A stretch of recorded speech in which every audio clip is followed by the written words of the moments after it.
The Xbox Series S continues to be a worrying element for the Xbox ecosystem, especially for those of us who bought an Xbox Series X on the promise of it being the most powerful console. We now have more news coming from an interview with the developers of Baldur's Gate 3, Larian Studios, that's really shedding more light on what exactly is going on. I want to look at what was said and why Xbox engineers are helping with this game and ask the question, what does this mean for the Series X and what does this mean for the Series S? We also have an update on the release date for Baldur's Gate 3 for both PC and PS5. It is now landing at completely different times for both of those platforms. I put all the good information right here at the beginning of the video. You don't have to go looking for it. I then go into a monologue and I talk about it with the audience after that is over. Make sure you hit subscribe and the bell button so you don't miss this content.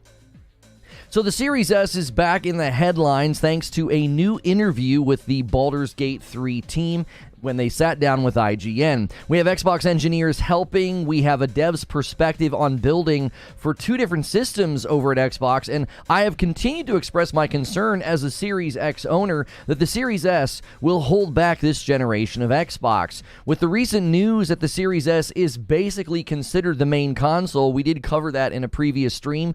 Digital Foundry basically broke that story, and then Phil made the big drive for the larger hard drive Series S. That was his one more thing at the Xbox Game Showcase. That pretty much confirmed that this is their main console. The Series S is the focus, but what does that mean? I definitely feel like the Series X will never be the focus, and sadly, that's contrary to the marketing leading up to the launch of this generation of Xbox. First, I want to look at what the devs from Larian said. I think the IGN article and the interview is pretty telling. There's a lot of things in there that I have said in the past, that we have said in our coverage of the Series S. I predicted that third-party developers would want to skip the Series S, and now it's looking like something worse may actually happen. Second, I want to ask the question, what does this mean for the Series S? If it truly is the main console this generation, what can we expect when we see games like Baldur's Gate 3 running into these problems?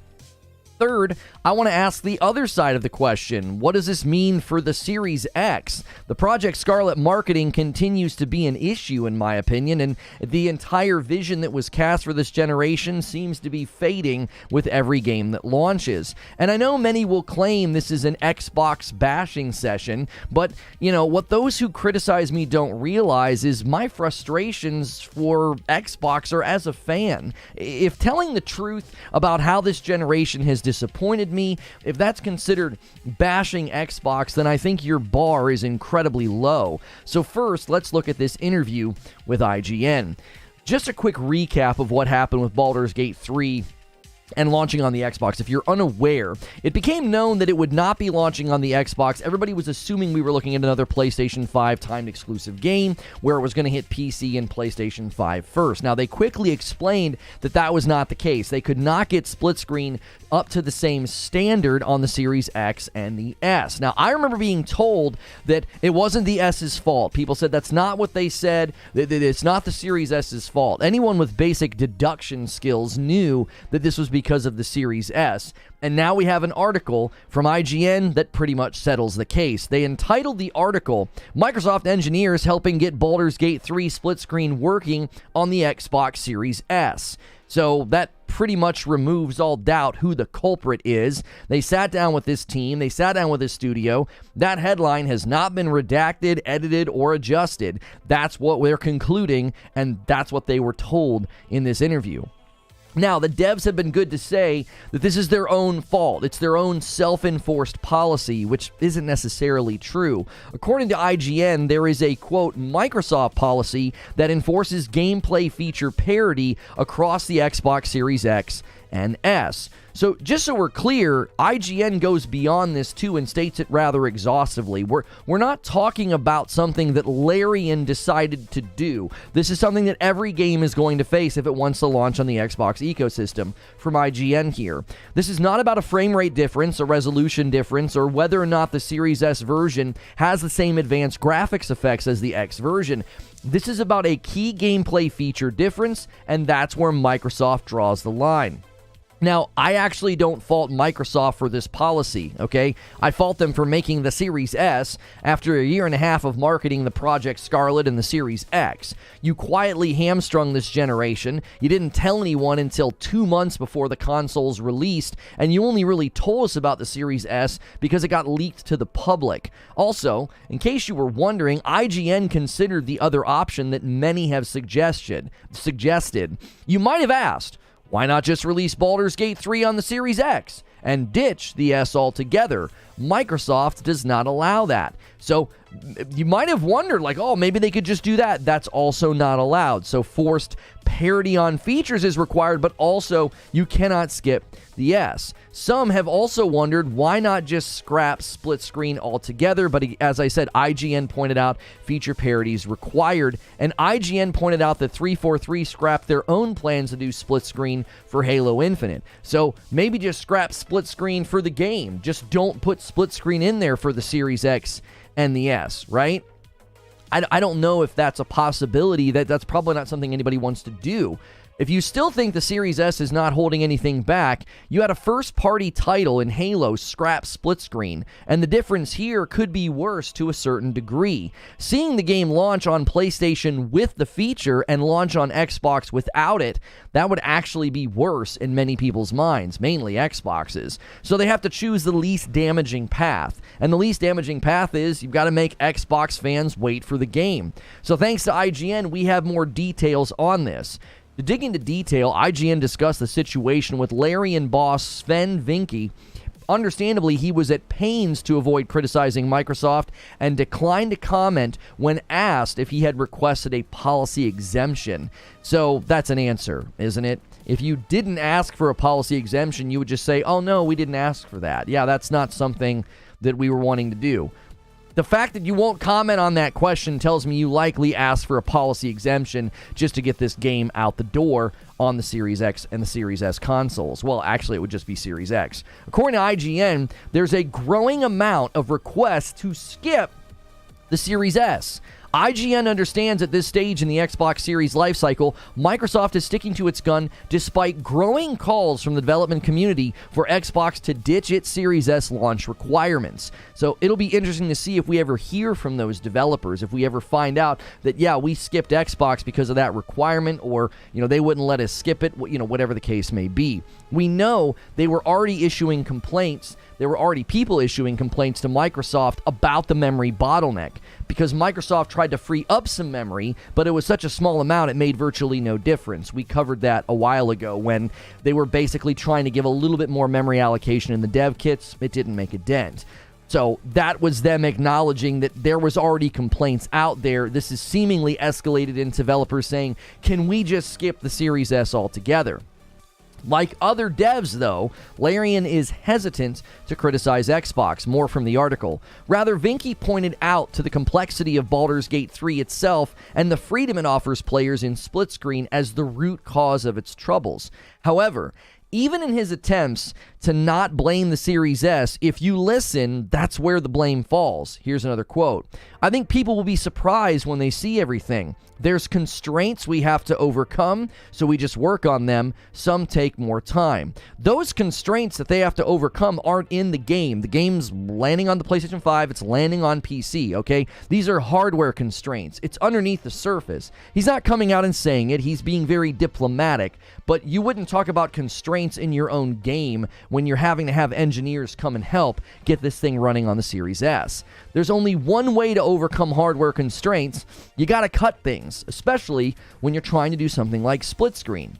So, how are they planning to do this? Well, according to the article, Vinke said Larian may have to make some, quote, compromises to get the Xbox version out, but declined to say what they are. And then the interview touched on something that I've been concerned about. We're only 3 years into this generation, and games will continue to get more ambitious and try to add more things. According to IGN, Vinke pointed to an additional issue, the nature of Baldur's Gate 3 development. Larian engineers found optimization work on the S version difficult because as content kept getting added over the years, the scope of the game increased.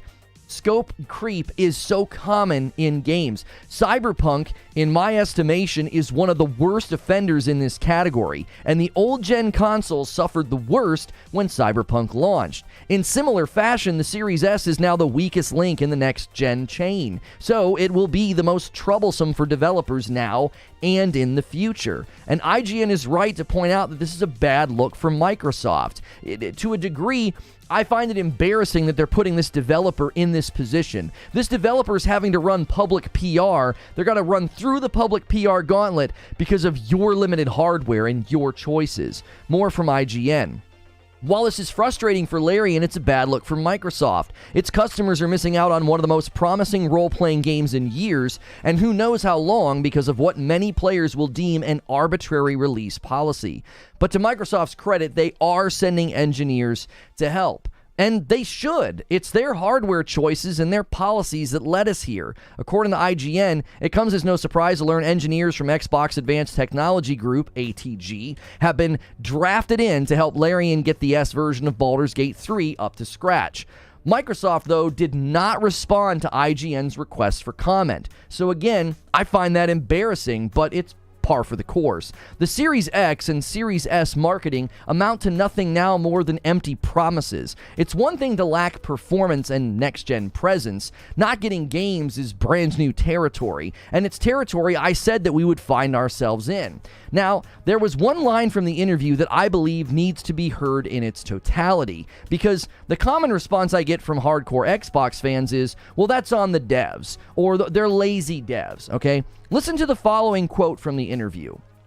We are also not a developer with an infinite amount of resources. We are constrained in the amount of time each platform version is tested. The more permutations you start adding to a platform, the more complicated that becomes. So, at a ground level, Xbox is requiring devs to spend more time, more resources, and by default more money to build games for their ecosystem. An ecosystem with less consoles in circulation than the competition, less customers than the competition, and an ecosystem that lags behind in the sales charts every time third-party games release. I believe this is one comment from Larian. It paints a bleak picture for third-party presence on Xbox this gen. And listen to the fair logic from Larian, but also it betrays they don't really know how long this will take. Quote, if we were to do ultimate parity on all platforms, we would have to wait I don't know how much time before we would be ready. That's why it's important we release it now. We release it when it's ready on PS5, and we release it ready when it's ready on the Xbox. Well, I say good for them. It's your product. Get it out there. Get it out there when you think it's ready and when it should be on the market. It's not your fault Xbox made this decision with their consoles. Release your game when it's ready, recoup that cost, hopefully makes solid profit margins. Remember what he said about scope creep, like this project got bigger as they went, which compounded the problems of the Series S. You have to think about what future developers are planning on doing right now, the types of games that they want to build, the types of things that they want to put in their games. Well, the Series S is going to cross its arms and say, I can't do that. Even when pressed on time, IGN said he can't guarantee it. How much time? Vinky said Larian's ambition is to release Baldur's Gate 3 on the Series X and S this year, but could not guarantee it. And I think IGN makes a good observation, one that I've been worried about for a long time. Quote, the situation with Baldur's Gate 3 on Xbox Series X and S highlights a growing problem headed for Microsoft. As more and more developers look to make the most of the power of the PS5 and the Xbox Series X, will having to release a version that is multi-platform games on the less powerful S hold them back? Or, in drastic cases such as Larian's, hold Xbox's version back altogether? And the way the Xbox community on Twitter, in particular, handles criticism of their console makes many steer away of saying anything. According to IGN, in October, a VFX artist who had worked on an Xbox Series X and S game said in a now-deleted tweet, quote, many developers have been sitting in meetings for the past year desperately trying to get Series S launch requirements dropped. Unsurprising, the tweet was deleted. Whenever a dev says something like this in the public, they are mercilessly attacked by rabid Xbox fans. Not all Xbox fans are like this, but the ones on Twitter are a rare breed of toxic. The developers said more than just that devs were requesting to skip the S. Quote, Studios have been through one development cycle where Series S turned out to be an albatross around the neck of production, and now that games are firmly being developed with new consoles in mind, teams do not want to repeat the process. So, really square what he said with what Matt Booty just said about planning better. Remember when Matt Booty just a week or two ago said, well, on the second game teams can plan better and then they'll have an easier time developing for the S. According to this, I don't think that's going to be the strategy going forward. I think companies will just skip Xbox entirely. But if you still don't believe the Series S is a problem, we've got more quotes to look at. From Digital Foundry, Alex Battaglia said memory constraints were making Xbox Series S a, quote, pain to work with. Quote, we've heard from multiple developers that they kind of feel the Series S is a bit of a pain at times, not the CPU or GPU power, it's more of the memory constraints. Now, this was corroboration of what the guys from id Software said. These are the guys from id Software, okay? We've got big devs that weighed in September the 10th of 2020. This is right after the Series S was announced, and id Software weighed in. Principal engine programmer Axel Knighting said, also, it always scaled on PC is nonsense. Many people say that. They're like, well, you can always scale on PC. Just scale it down for the Series S. He says, listen, that's nonsense. Quote, every AAA game in the past decade or so has their assets made once they run on min spec. Increasing sample counts a bit here and there for high settings isn't what you could truly have done with more power. Min spec matters, okay? So what he's saying is min spec's going to drag everything down for the Xbox console. This really makes you wonder what's going to happen to games like Hellblade 2 and Fable. Then, lead engine programmer Billy Kahn weighed in and said, quote, the memory situation is a big issue on the S. The much lower amount of memory and split memory banks with drastically slower speeds will be a major issue. Aggressively lowering the render resolutions will marginally help, but will not completely counteract the deficiencies. He literally told us back then what we know now. The Series S video that the Xbox channel set to private on their YouTube channel, it made it sound like they would just have to lower things to 1440, and that's all that would really happen. Billy Kahn tried to tell us that that wouldn't make much of a difference. Then, Dustin Land, senior programmer from id Software, weighed in. Quote, the S is significantly nerfed compared to the X. 4 versus 12.5 teraflops, and 20 versus 52 CU. Keep in mind, this is id Software. These are lead and senior programmers. These guys are optimization wizards. They got Doom Eternal to run on a Nintendo Switch. Their concerns about power were warranted. Everyone who ignored them or called me a hater when I quoted them, well, what do you have to say now? Before we ask what this means for the Series X and the S, let's clear up the release date info as well for those of you that are looking to get this on PC or PS5.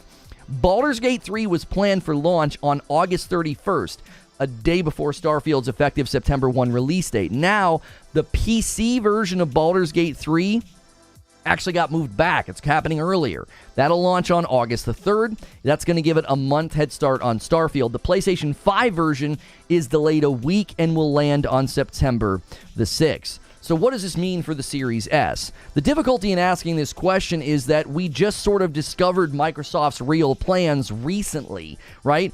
None of us knew this. Project Scarlet marketing hit, then the Series X marketing hit, and then the Series S kind of came out of nowhere. So all of us that were looking forward to this generation of Xbox had no idea that the real plan was to sell a weaker system in greater quantity and have it be the priority. It is their focus. So, is feature loss a potential reality for the Series S? Well, probably not, given Xbox's own insistence on feature parity. But if that is the case, then what is the course of action to take with titles that just can't get things to work properly? I think this breaks down in one of three ways. First, you're going to see it break down in the way we're seeing with Baldur's Gate 3. We can call this the compromise option. Some devs will just have to figure out ways to cut graphical options and performance down to get features to work. This option will potentially make this round of devs in the world sort of see it and say, well, let's move to option 2.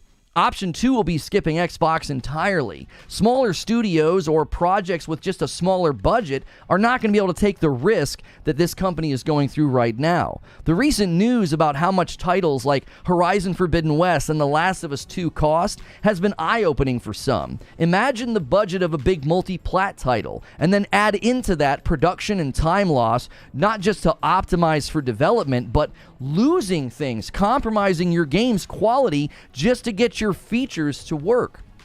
This could lead to the third option. The Series S becomes a cloud box. I'm still hesitant to think this option has merit due to issues with cloud and the infrastructure. You need really good and stable internet to get xCloud to work well. But part of me wonders if the long-term strategy for the S is it becomes a cloud box. But then I look at the larger hard drive Series S that they just announced, and it's difficult to see it as a cloud box. More important for me, I think, as a consumer, what about the Series X? Okay, I'll be honest. The first conclusion that I have come to over the past month is very simple. I will likely never get the performance I was promised on the Series X. And that is something that I think gets lost in all the fighting and the shouting about consoles on Twitter and in the comments section. Many of us excitedly purchased our Series X after all the marketing. And waving your hand and saying, well, you should have known better, all companies lie, that's a lazy non-response. Nobody bought a Series X thinking, I bet Microsoft just lied to me. I bet you there's a second console coming, if you pre-ordered. There's probably a second console coming this week, or it'll be the focus. This thing that was promoted for the last year and a half, it's not going to do anything they promised me. Nobody thought that when they bought a Series X. Me,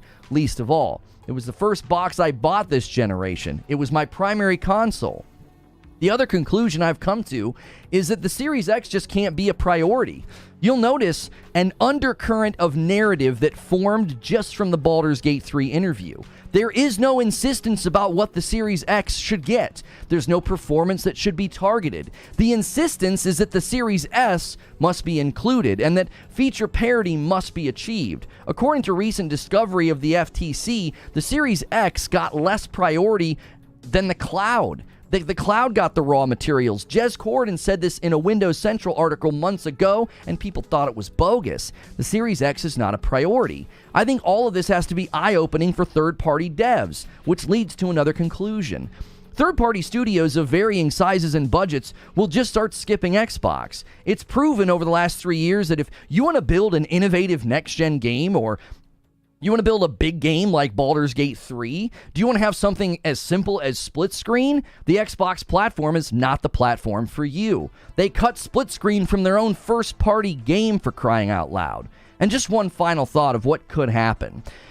There isn't a future where Xbox could allow a Series X to be the only platform getting games. There just simply aren't enough Series X consoles in the market. I could see a situation like Baldur's Gate 3, maybe that allowance would help them. But going forward, it would be weird for a company to approach Microsoft with that request, given the sales numbers of the consoles. They need the Series S because it sold a greater amount of the consoles. It has to be a part of the equation to make economic sense of launching on the Xbox. But then the Series X complicates that by being a pain to develop for and extending dev time. At the end of the day, this recent interview with Larian just confirmed what so many of us have already been saying. The Series S is a self-made Trojan horse, regardless how many folks are enjoying their ride.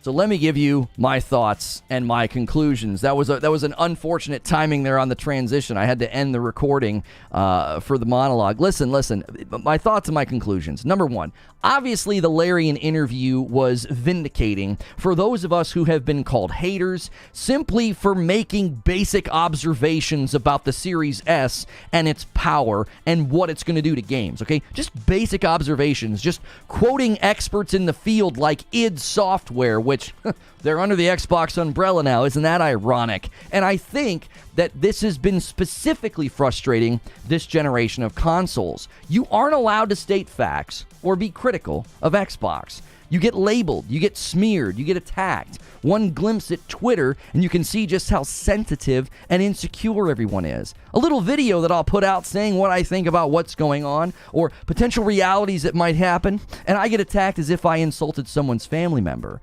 You can't claim you're pro-consumer when so much of your time is spent attacking fellow consumers simply for voicing complaint or criticism. Number 2, the future of Xbox continues to look like one where I'll spend less and less of my time. If third-party devs like Larian need Xbox engineers to help them with split screen, what does that mean for first-party Xbox titles that we're currently waiting for? How much is being compromised? How much time is being wasted? How much will I not get on my Series X because of the undertow dragging things down? Conclusion. My evolution as a gamer has never been a static thing. I went from all Nintendo to building my own PCs back to the 360. And over the last couple of years, I've drifted as well. My loyalty is to games and to quality, not a brand, and it has me feeling like I'll be changing once again. As somebody who's been very averse at getting back into PC gaming and building a PC and all of that, it's never been something that I wanted to get back into, but I'm seeing myself primarily being PS5 and PC. And I want to build a really strong PC. Starfield's not the only reason for that now. I look at the future of this and I say, there's just not a reason to really trust the Series X is ever going to deliver great things for me. I'll also obviously always have Nintendo included in that. I'm really hoping their next Switch can deliver better performance in games like Breath of the Wild and Tears of the Kingdom. Given my history with Xbox and how much I was looking forward to the Series X, this is unexpected. To those who think this is just another bashing session or a reason to call me a hater or a Sony pony, your brand loyalty and your odd behavior is your own choice. The reason I'm looking honestly at my Series X is for the same reasons that I bought it. I'm going where I feel the best value is, and you're welcome to do the same. And that's the show open. I had to that entire time I had to take the slightest sniff and I couldn't do it. Guys, thank you so much for being here. Good morning, good afternoon, and good evening. Get the likes going. There's almost 800 people here. Make sure and smash that thumbs up button. Let's get the coffee orders going. And yes, my beard will slowly disappear as promised. In July, you guys earned the beard shave. We've gone down to a goatee to start things off, okay? So I'm taking it in stages. I think tomorrow will be a mustache, and then we'll be done by the middle of the week. And get the member train going. Just a formal announcement, little housekeeping here about the most gifted members every month. Quiet Shy Girl takes care of this for us. There was the top 5 gifters did absolutely incredible, okay? There was 178 individual gifters last month, and the top 5, number 1 was Mitch with 251 gifted. That's the Eknor Award. We want to honor Eknor and what he did for this culture and this community here and my family and this thing that we do every day on YouTube. So we love to honor Eknor every month. Mitch with 251 gifted. Then in second place was Risic with 231, Patrick Blanker with 220, Stone Spire Hall with 170, and then YouTube Lurker with 130. That's your top 5 gifteds. Make sure you guys are constantly saying thank you to them. And Minch Tree comes in with 22 months and a VIP. He says, since the true power of the Series X will never be realized, and Microsoft lied when marketing the X as the focus of this generation, how about a class action lawsuit for X owners? Great show. Thank you so much. And also during the show open, Jason Young renewed their membership and got a purple badge. I'm having an eyelash go rebellious on me. Long eyelashes are a bit of a curse. Sorcerer comes in with 25 months and a VIP. Morning, Lono and chat. Hit the like button. Thank you, Sorcerer. And then a month from Atari says, would you like a new Killzone game? I mean, if they could pull it off and make it look really, really good, then sure. Narwaffle beats YouTube to the punch with the first gifted subscriber of the day over there on Kick, and YouTube is now behind. We almost never lag behind Kick. Thank you guys for watching over on Kick. Make sure you hit follow over there or hit subscribe. It supports me directly. You kind of look like Robert Downey Jr. with a goatee. You just need to line it up. Yeah, I didn't want to do all of the things where they add points and stuff. I was like, I'll just take it down to a goatee. It's only going to last for a day. So, yo, what's good, Pugs? Hope you've been good too, homie. Local comes in with 2 months and it's a VIP. Man Bear Pig says, I love my Series X. Didn't even buy an Xbox One. Only a PS4. and a PS4 Pro, but the Series X, especially Quick Resume, has been a savior as someone who plays several games at once. That's the other thing that frustrates me is, like, I really like my Series X as well. I do. It's like, it's a good console, but it's clearly not a priority, and I think that's where I get irritated. It's like, this is not at all what I was hoping. This Larian interview is like, are you listening to what this guy's saying? Are you hearing what he's saying? What's coming? This is not the only developer that's going to come to this conclusion. Alexander Smith with 10 months. At this point, making a PC makes more sense than buying $500 Starfield machine. Also loving the goatee, and congrats, Mitch! And 80JC comes in with 22 months. I can't wait until it's all off, then suddenly an entire beard appears back on your face. Thank you, 80JC. 21 months from Skiffy Skiffles. That's also a VIP. A lot of VIPs in chat. We had a great time with our unfiltered VIP stream, and one from DK Bager and one from Joker Quinn. Starting the day off right with gifted members. They now take the lead back from Kick. Kick has one. You guys have two. That made me feel a little strange. It's like, what's going on here? We can't let Kick win, all right? I love Kick, but YouTube, you got to stay on top of things here. A 5-spot from Dux says, I just want to know, have you ever played State of Decay, and if you're excited for State of Decay 3? I've never played it, and when I looked at the gameplay, I thought, okay, this could be a really good game. We don't know anything about its status right now, right? The last thing we heard from them was, I believe, a cinematic trailer in 2020. That's it. Yo, Jordan comes in and gifts one to Dave Langer, and he says, take that, Kick. Kick and kick around with gifted members. Thank you so much, YouTube. Yeah, Lono, if you cut your hair, you would look like Norman Freeman. Norman Freeman? I don't know who that is. Who's Norman Freeman? Love the Keanu shirt. Yes, use the shirt command. Look at this Keanu shirt. This is an amazing shirt from Ripped Apparel. You can go to the bit.ly command. I'm sorry, not bit.ly command. You can go to bit.ly/Reforge Ripped. That is available if you type ! Shirt in the chat.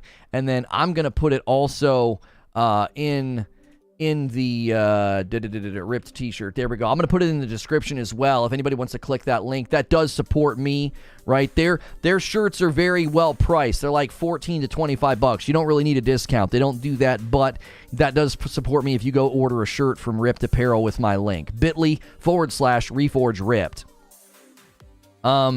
He does look like Norman. You guys are going to make me look this person up. Norman Freeman. I always get told I look like people. I don't understand. Are you sure you said that right? Goatee suits you pretty well. Thank you. Norman Freeman is pulling up somebody that doesn't look like me. This is another person.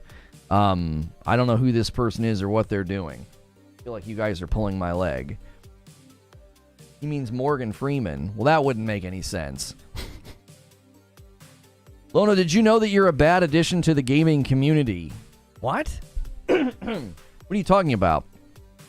Starfield's going to change the landscape of gaming forever? I don't know about that. I mean, I actually think Starfield can have a very successful run, right?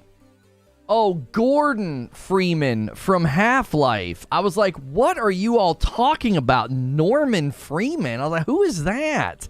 Google Norman Freeman and you'll see why I was confused. You guys talking about Gordon? Yes. Sorry. The only free man. I get it. I know. I get the reference now. Thank you. That's not what I was going for. The goatee suits you pretty well. My friends were telling me that it looked nice. I was like, I actually did a goatee well before I did a beard. It just was never connected, so I didn't like having one back then. Morgan Freeman. No, they said Norman. Oh, what we can't spend any more time on this, okay? You're drunk already. Apparently some of you guys just had, Budweiser with your Cheerios, okay? Let's move beyond this.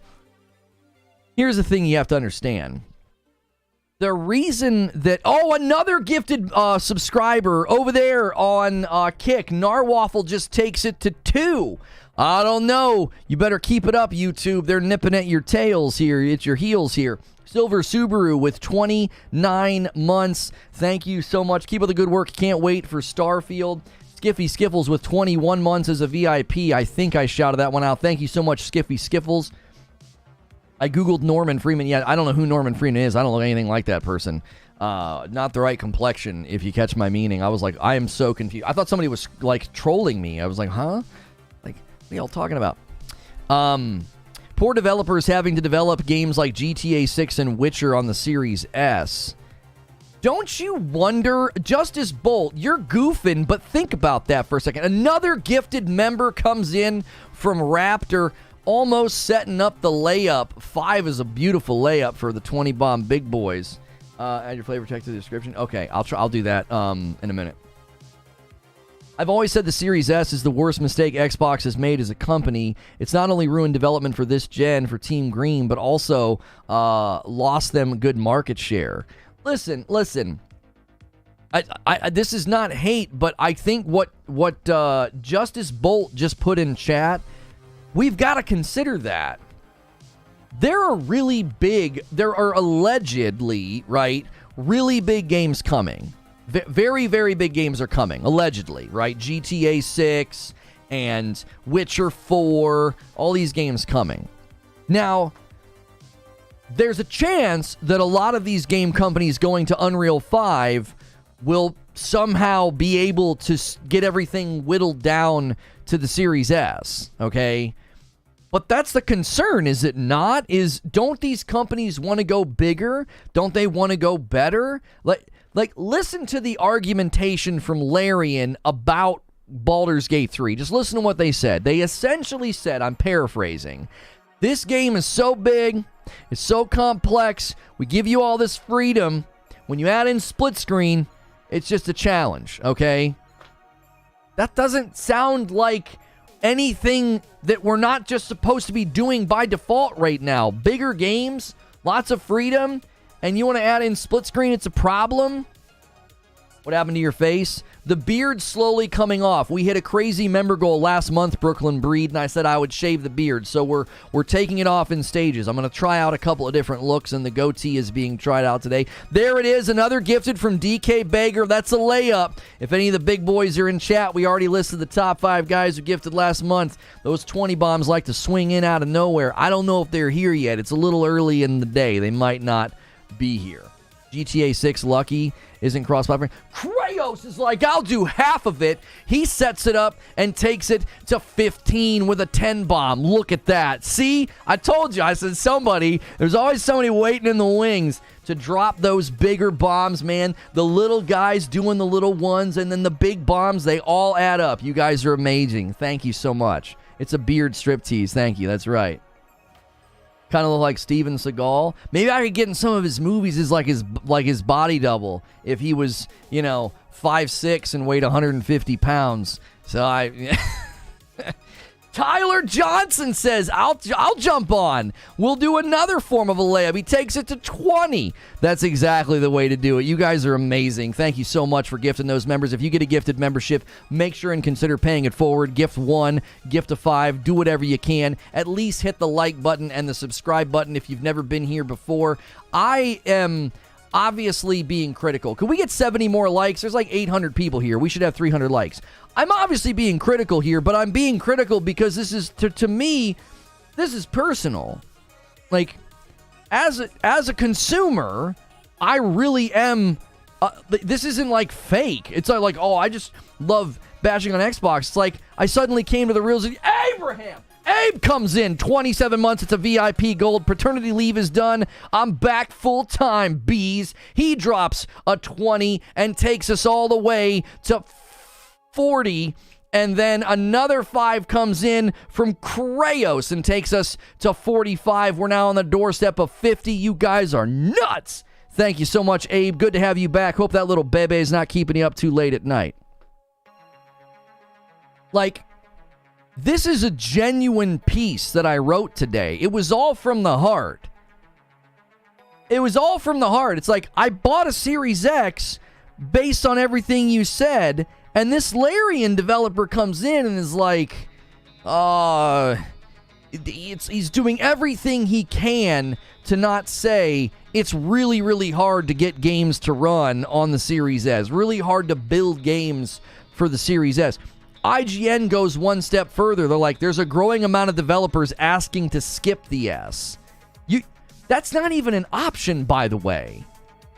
right? It's not even an option. You look different. I took the beard down to a goatee. I think we're going to do like a mustache tomorrow, and then it'll be all the way gone. Pug says, I know I'm not in many streams, but I freaking love to see the support you're getting, Lono. Full circle, homie. Listen, man. Pugs, truth always wins. It's why I just keep doing what I'm doing. I don't have any time for any of that. You know what I'm saying? This feels like because of the Series X, because of the Series S, gaming companies won't want to make games for Xbox at all. I said that. I said that months ago, and I got called a hater. I was like, who wants to make games for that? You're being critical, but has a game actually skipped Xbox due to the Series S? How would we know? How would we know? I don't think they're out yet. Eric Phillips with $1. Hang with me, Arjun. Okay, it's fair to ask that question. Okay, are there any games that we know of that have skipped they've skipped the series, the Xbox entirely? Are there any games that have done that? First of all, we don't know. We don't, because there could be games right now that are headed to PlayStation 5, and we don't know if that's why they went there. Did they go there just because, like, what did Sony threw tons of money at them? Like, more money than Xbox has? It's not even about, here's the laundry list of games I'm not getting. I didn't even make it about that today. I made it primarily about, I'm not going to get the performance I was promised. There's no way I'm going to get the performance I was promised. You can't even get split screen to work. If that's what the Larian developers are focusing on, my concern even is on first-party titles. What am I going to get out of Hellblade 2? What am I going to get out of Fable? What am I going to get out of, what was the other one? Avowed. You're hypothesizing a worst-case scenario with no evidence it happens. No, that's false. You didn't watch my show open if you think that. You're falsely summarizing what I said. I said there are 3 ways this plays out. The first way it plays out is the compromise option. That's what Baldur's Gate 3 is doing. They're going to have to compromise. They're going to have to cut things. You're not going to get certain things on your Xbox Series S experience. They're just going to have to cut, whether it's performance or graphics or whatever. Okay? The Xbox engineers are literally helping them with that. Now, as far as an option goes, that's not that appealing. If you think developers are going to want to do that every time or extend the life cycle of the project and then the Xbox guys got to come help us, okay? That's option 1. I said option 2, companies will skip the Xbox system entirely. Now, that one will take longer to come to fruition. Why? There are companies right now on record that made games for the Series S and the X that have said, we don't want to be here. We don't want to do this again. We want to be able to skip the S. And Microsoft is saying no. Matt Booty was like, oh, they'll be able to plan better for their second game. I think in the coming years, 2 and 3, 4 years from now, you'll see companies that just don't go to Xbox because they're like, we tried making a game over there. It was a dadgum nightmare, okay? Option 3, they start to come up with cloud solutions, same way they put games on the cloud on the Switch. I think that's the worst option of the 3 because I don't think cloud is what... Nobody's going to want to do that either, right? Please explain to me why PC does not have split screen. In my estimation, they said something... What was the game recently that talked about this? Oh, man. They didn't do split screen on PC. They said it wasn't really a priority. It was a small margin of players that would have... Diablo. It was like there somewhere in my brain. So Diablo 4 tackled this subject similarly. They were like, it was going to be such a small percentage of players that were actually going to want to play split screen on PC. They're not doing split screen on PC. They don't make it a priority. Diablo 4 encountered the same problem. Well, theirs was a little bit different. Theirs was the problem of you needed 2 accounts to be logged in simultaneously, right? This is about supply and demand, Plumleys. The demand for split screen on PC is significantly lower than console, because consoles are commonly in a TV room setup to where 2 people want to play. So there's a lot at play there. It's, number 1, it's not a priority. Number 2, doing split screen on a PC, it's actually a very rare feature in Steam. If you like go and try and find games that feature split screen, it's super rare. A lot of times they're like really like low-key indie titles where, you know, there's not a lot going on the screen, you know. this game seemingly is pretty complex. Be careful. Be careful. You might make the PS5 look really good if you're not too careful in your argumentation here. Just be very, very careful because they got split screen working on PS5. I don't think this is because PC can't do it. It's because it's not worth the dev time. Excuse me. It's not worth the dev time. Golly. Excuse me. If they devote that dev time to split screen on PC, they would probably think that that's money wasted, right? You've got to prioritize things, and that's just not a priority. I know that, but thank you for the explanation. In my opinion, it's not a big deal. Okay, hang on, Plumleys. Hang on. I'm going to track with you because you're giving me some pushback. Track with me on this, Plumleys. If you think it's not a big deal, imagine what this would look like from a marketing position, from an optics position. Baldur's Gate 3 lands on Xbox Series X and S with less features than the PS5. Do you think Microsoft wants that to happen? Do you think that they want to be putting out a game into the public and having that be the headline? Remember when people said the S is better than the PS5? Keep holding those L's. Yeah, those are amazing takes. Yo, super googly with a $10 super chat tip. Game of the year is still going to Tears of the Kingdom with horrible graphics, though. A tragedy for the gaming industry because of Nintendo bias. I actually don't know if Nintendo's walking away with it just yet. I don't know. Lono's in a good mood because he's patient and hasn't blown up on dude yet. What? Who would I be blowing up on? Is somebody in chat being nasty? I've not seen it. I've been interacting with Plumleys. I can understand what you're saying. Right. We don't even know. I don't know if the IGN article touched on this. I think they hinted at the fact that Microsoft would say no to that. No, you're not launching a game over here with less features than PS5. No. Now, I don't know if Microsoft has explicitly stated that, but IGN implied that. Like, why you can't come over here and do that. If I had Lono as my teacher in school, I would have been a smarter person. Teaching in this way for me is way more engaging. Well, I appreciate that. I actually have done a lot of teaching in my day. That's something I actually wanted to do. I might get back into it. Brooklyn Breed says they wouldn't allow that. Microsoft would just buy the people behind Baldur's Gate. Stop it. Stop. I did that all last week. I don't want to do that talk anymore right now. No more of that. We'll probably have to talk about it at some point this week. Don't Microsoft contracts say they can't do that? Right, Josh. I don't know. Somebody might have to educate me on this. Does Microsoft explicitly state you can't bring a game to our platform with less features than the PlayStation? I don't know. I mean, I would assume they would ask for that. I'm not saying that's a bad thing to ask for. You would assume they're asking for that. Didn't Redfall say it was going to be a Game of the Year contender? I mean, somebody typed that because, I don't know, they fell down the stairs and hit their head really hard. I'm not sure why anybody would have typed that, but... Like teaching or like putting my degree to work kind of teaching?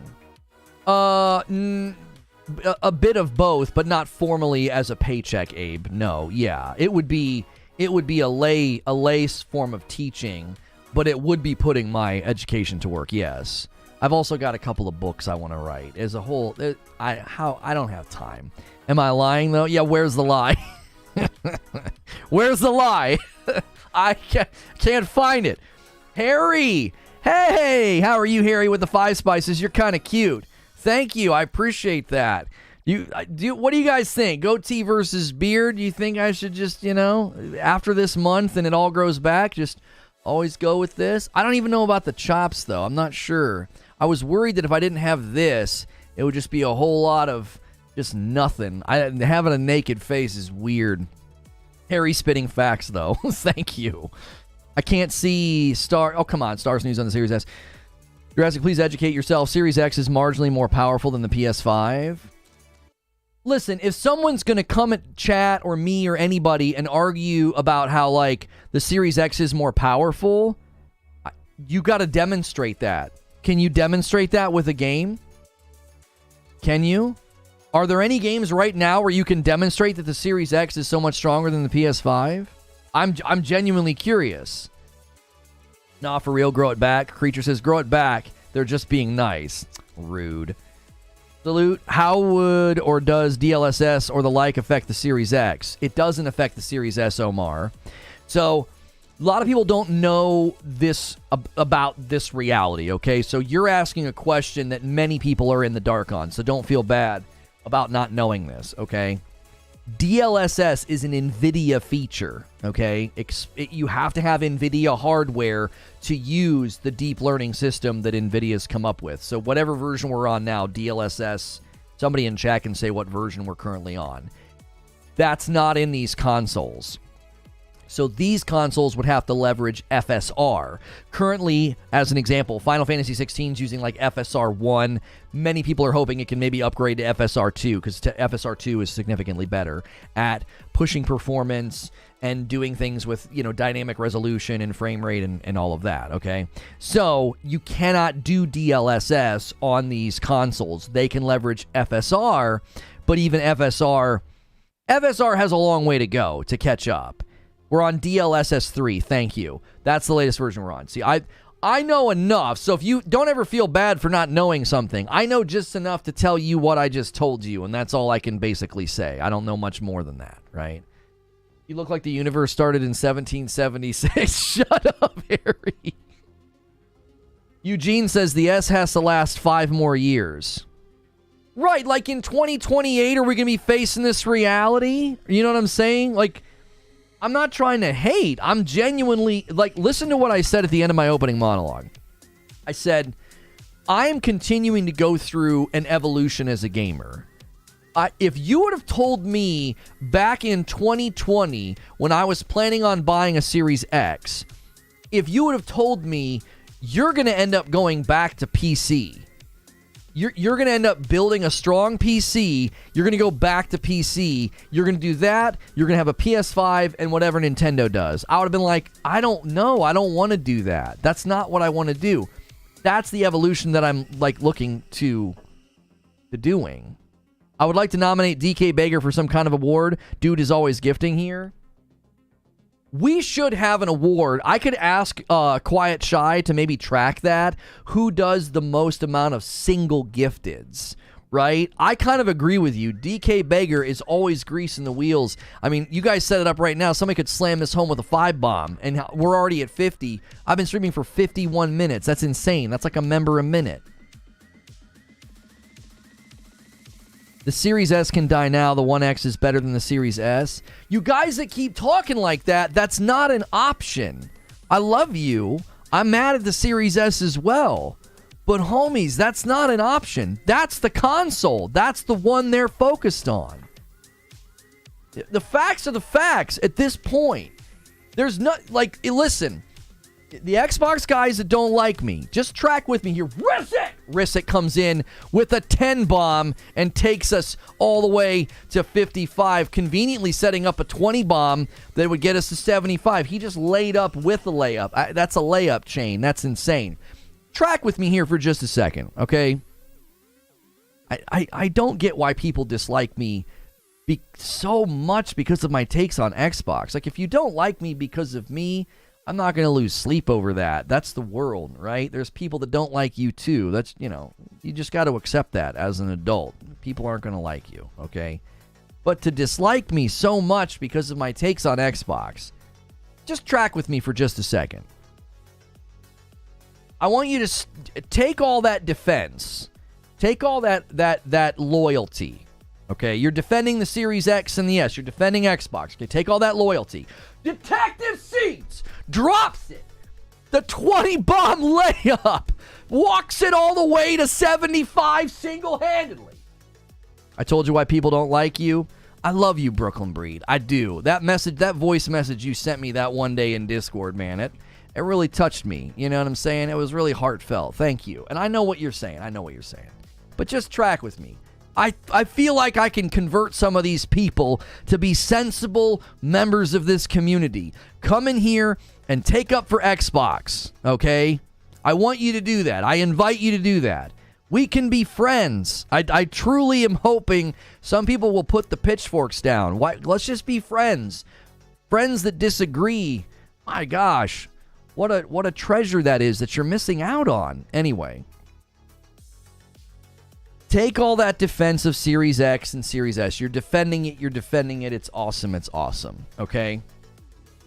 If that's true, and the Series S is so good, there's nothing wrong with me saying the Series S is the main console. Do you understand? Track with me here. I'm granting your point that the Series S is awesome. I'm saying, okay, the Series S is awesome. That's fine. It's the main console. It is the one they're focusing on. By Microsoft's own admission, they gave more raw materials to cloud than Series X. They just launched an upgraded version of the Series S. It's not scandalous for me to say that. If you are so in favor of Xbox and the Series S and the Series X, I'm not saying anything scandalous when I say it's the main console. Thank you, Joker, for a single gifted. After Detective Seeds, Joker is the agent of chaos. Serendipitous, right? Joker is the agent of chaos. Thank you for doing that, bumping us up to the next goal. Eugene says, in 2 years, maybe less, on PlayStation, the min spec will be the PS5, and then you'll also have the PS5 Pro. Which platform will be more appealing? To developers especially. Right? If you guys just got gifted a membership, I invite you to stick around today. We end every day with a members-only debrief. Thank you guys so much for being here. Doc Dark said it as well. The S is the main console. Right, that's not scandalous to say. So let's just walk through this together, okay? Let's just go on a little journey together. I'm trying to be your friend because I really truly feel like some of you are missing out on a great community and a great time. Like, I mean this. This is heartfelt. Like, I think a lot of you just need to chill the frick out and you can hang out here and have a good time, okay? Just come with me on this little journey here. This is a journey of just facts and truth. I'm not going to get all hyperbolic. I'm not going to get fire and brimstone. All right? So, Series S is amazing. Okay, sure, if you think that, I'm not going to argue with you there. Microsoft seems to agree with you. It's the main console. I got to talk about the fact that it's a weaker console that requires more development time. I have to say that. I'm not being mean. I'm just saying that's the reality. Matt Booty himself conceded this. It takes more dev time. Right now, we have it on good authority from Baldur's Gate 3. If you want to launch a game on Series S, you're going to have to make compromises. I'm speaking in facts only, okay? This is just facts. Move along with me here. Now we're at compromise stage of the discussion. You have to ask the question, do developers want to do that 2, 3, 4, and 5 years from now? Do you think in 2026, 2027, in 2028, do they want to bring games to the market that they of necessity had to compromise on? Just speaking facts. Just stay with me. Don't get upset and attack me. Just track with me here. Okay? We came all the way from over here. The Series S is awesome. It's the main console. It's the most saturated one in the market. It's going to require compromises. Basic question. Do you think developers are going to want to do that? If the answer to that question is no, then now you don't need to be mad at me. You would be like, well, man, Lono's concern is totally valid. That's a valid concern that devs might skip. Even if they don't skip, you're going to get a bunch of compromises. And let's ask another question. If you're going to have to make all those compromises, just how much tender love and care, just how much attention do you think the game is going to get on the Series X? Just how much next-gen power do you think I'm going to get out of my Series X when developers have to spend a bunch of time making compromises for the Series S? Series S is an entry point this gen, but in my opinion, it is good for families and young kids as it's cheaper. I still think it was a bad decision, as in 2 years, big games will skip it. Plumley's, see, that's a sensible position. And I think disingenuous disinformation is saying who the Series S4 is irrelevant. This is about developers. Plumley's is granting what I'm saying. He's like, man, this thing was, this is entrance level. Entrance level's fine, but big games are probably going to skip this thing, man. That's fair. That's totally like a measured and calm position. We don't need to yell at each other about this kind of stuff. I'm genuinely trying a new approach today. This is a little bit of a different approach to this topic. I hope it leads to maybe a better discussion than just everybody getting wound up and irritated. Don't forget the companies, it costs them more development time and money to release an inferior version. That's another aspect of the question, Eugene. Exactly right. Do they want to spend more time and resources to do what? To compromise? If you're going to spend more time and resources on something, is that what you want to spend it on? You can't skip the S, Brooklyn Breed. It's a matter of policy. I went through that in the show open. Microsoft will not let you skip the Series S. It's not an option. You can't do it. Good thing Xbox is about to have all those first-party studios to focus on the Series S and X.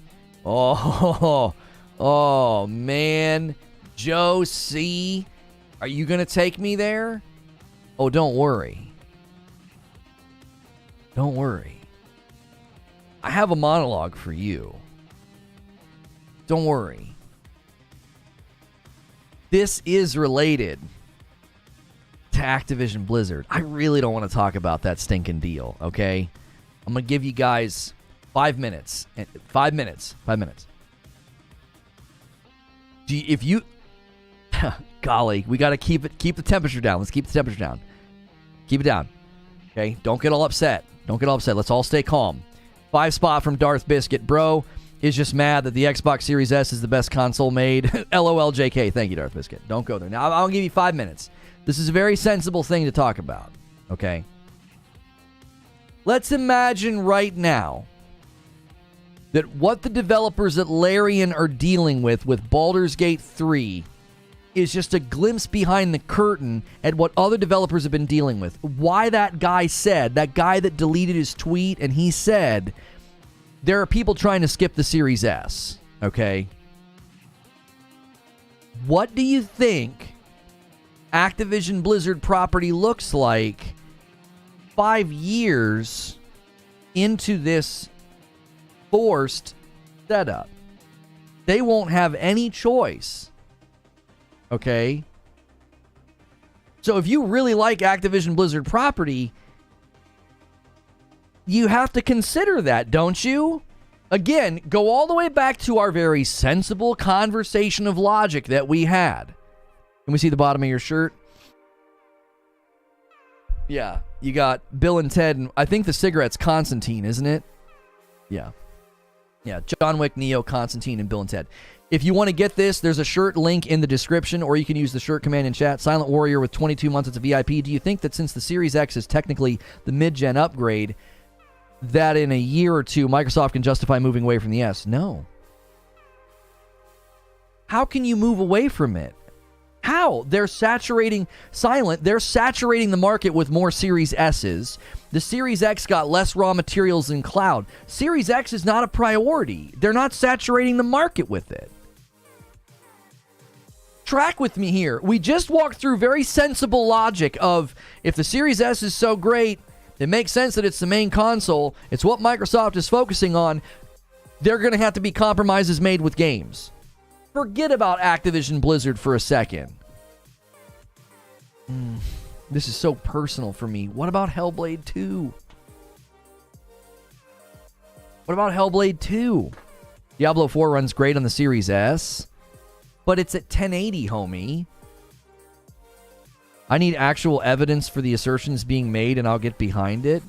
You need evidence for the assertions being made.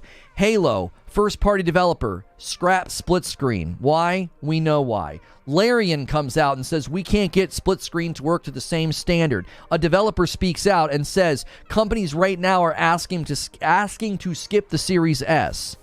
IGN claims there's a growing amount of developers asking to skip the Series S. Matt Booty takes a question in a recent interview. He confirms building for the Series S is more challenging. That's all evidence, buddy. That sounded condescending. Frick. That's all evidence, my man. Like, I didn't mean to call you buddy. It slipped out. That sounds so condescending. Buddy, pal. I'm not trying to do that to you. I genuinely mean, like, come on. That's all evidence, dude. That's all evidence. Hellblade 2 will be compromised for the Series S, calling it now. That is one feature. Okay, that's one feature, but I want you to imagine something with me. How limited is the power of the Series S that it couldn't run Halo Infinite split screen? Have you ever looked at Halo Infinite? It's not a next-gen game. Now, you could probably make a pretty compelling argument. I'll give you that. I'll give you this argument. I'll do it for you. Lono, you're blowing this out of proportion. Split screen's not a feature that's in high demand. We all know it's like double the rendering power. It was always a struggle on the old consoles. It's going to be a struggle on future consoles. You know, how many PS5 games are launching with split screen? Okay. That's not bad pushback. You could do that. You could take Halo Infinite and you could weaken that in the argument. You could take Baldur's Gate 3, you could weaken that in the argument, and you could say, Lono, this is split screen. As long as we're not dealing with split screen, this shouldn't be an issue for the Series S. I'm not compelled by that. I think we've seen much more about just how limited that system is. As an example, Diablo 4 was just kind of put out there. Okay? Diablo 4 is an isometric dungeon crawler. They couldn't even give you the promised 1440-60 in Diablo 4. That's how weak that system is. They have to give you 1080-60 in Diablo 4. That's bonkers, dude.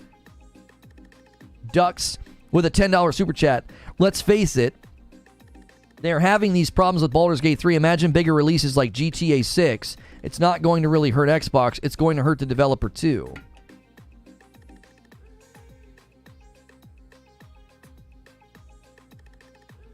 Massive Street Fighter downgrade says hi. Do you understand how power scales? If you reduce the resolution and the CPU are the same, there will be no compromise in features. That is false. That's not true. That is not true. If all you had to do was lower the resolution, and the CPUs are not the same. It's got less teraflops, homie. They're not the same. So, people will say it's a marginal power difference, but the Series S has a weaker CPU than the Series X. The guys from id Software walked through that. The one guy at id Software said, he said, how did he phrase it? I'll find you the quote. These are optimization geniuses, by the way. I take their word on this to be pretty strong. These guys are very good at optimizing games. They got, Doom. They got Doom to run on a Nintendo Switch. This guy here, Billy Kahn, he's a lead engine programmer at id Software. He said, aggressively lowering the render resolutions will marginally help, but will not completely counteract the deficiencies. So, listen, we were told in a video that Microsoft set to private. They don't want you to see this video anymore. It's a Series S video. He says in the video that the only difference you'll see is they're going to lower the resolution to 1440. That's not true. There's been significant graphical degradations in games like Street Fighter. Diablo 4 goes all the way down to 1080. Halo Infinite has to go down to dynamic 1080 just to give you 60 FPS. That's a first-party title. That's a first-party title that had to do well below what they promised us. They promised us 1440. Yeah, that'll be the only difference. That's not true. Panic Button was responsible for Doom on the Switch. Wait, have I been misspeaking all this time? id Software didn't help at all with that? Ah, come on. They was just ported by Panic. What are you calling them? I'm getting educated here. Panic Button Doom Switch. Panic Button launched Doom on the Nintendo Switch on November the 10th. Originally, it was donned the impossible port, a challenge we were willing to take. So Panic Button Games has a blog about this. So I didn't realize that. I mean, id Software are still optimization geniuses. Like, Doom Eternal is amazing, right? There's some really great breakdowns of why that game looks and runs as well as it does. But I have to take that back. I can't use that argument. Well, it's not necessarily an argument. It was just, these guys are optimization geniuses. I always thought they were the ones that got it to run on the Switch. It was a porting company called Panic Button Games. They're earning their keep. I wonder how many games Nintendo's having them do. Panic Button says that Doom Eternal was the hardest Switch port they've done. I wonder if they worked at all with id Software on it. The port was no small task, as Doom Eternal represents not only what could be described as the best FPS ever made, it was also one of the most impressive-looking titles on PC in 2020. Speaking to Nintendo Everything, senior producer and lead engineer, they laid out how the port became a reality in the midst of the sickie. Although the projects might seem similar in concept, both games ran on different engines. Hang on. When the project first began, Panic Button had already experienced a successful port of Doom from 2016, but the team quickly realized this was a different level altogether. The projects might seem similar, but they ran on different engines. ID Tech 7 is truly a next-gen engine and extremely well optimized in general. This presents particular challenges when porting to the Switch. Okay. With Doom Eternal, id Software left no stone unturned. We had to dig deeper to achieve our target performance. Okay. So the team that brought Doom Eternal to the Switch is praising id Software as being exceptional at optimization. They're saying that this thing was so well optimized. This could mean looking for an exploit in memory or optimizations that might have been missed when the game was first made, right? Unfortunately, quote, with Doom Eternal, id Software left no stone unturned. We had to dig deeper to achieve target performance. They're basically saying it was already so well optimized, it was extremely difficult to go further. So, okay, I need to adjust that point when I make it. I didn't know that. That's new information. I wonder, that's interesting to know if they're doing any more big ports to Nintendo Switch. Because that's always been the question, right? When we hear about games coming to the Nintendo Switch, we're like, how on earth are you going to get that game to run over there?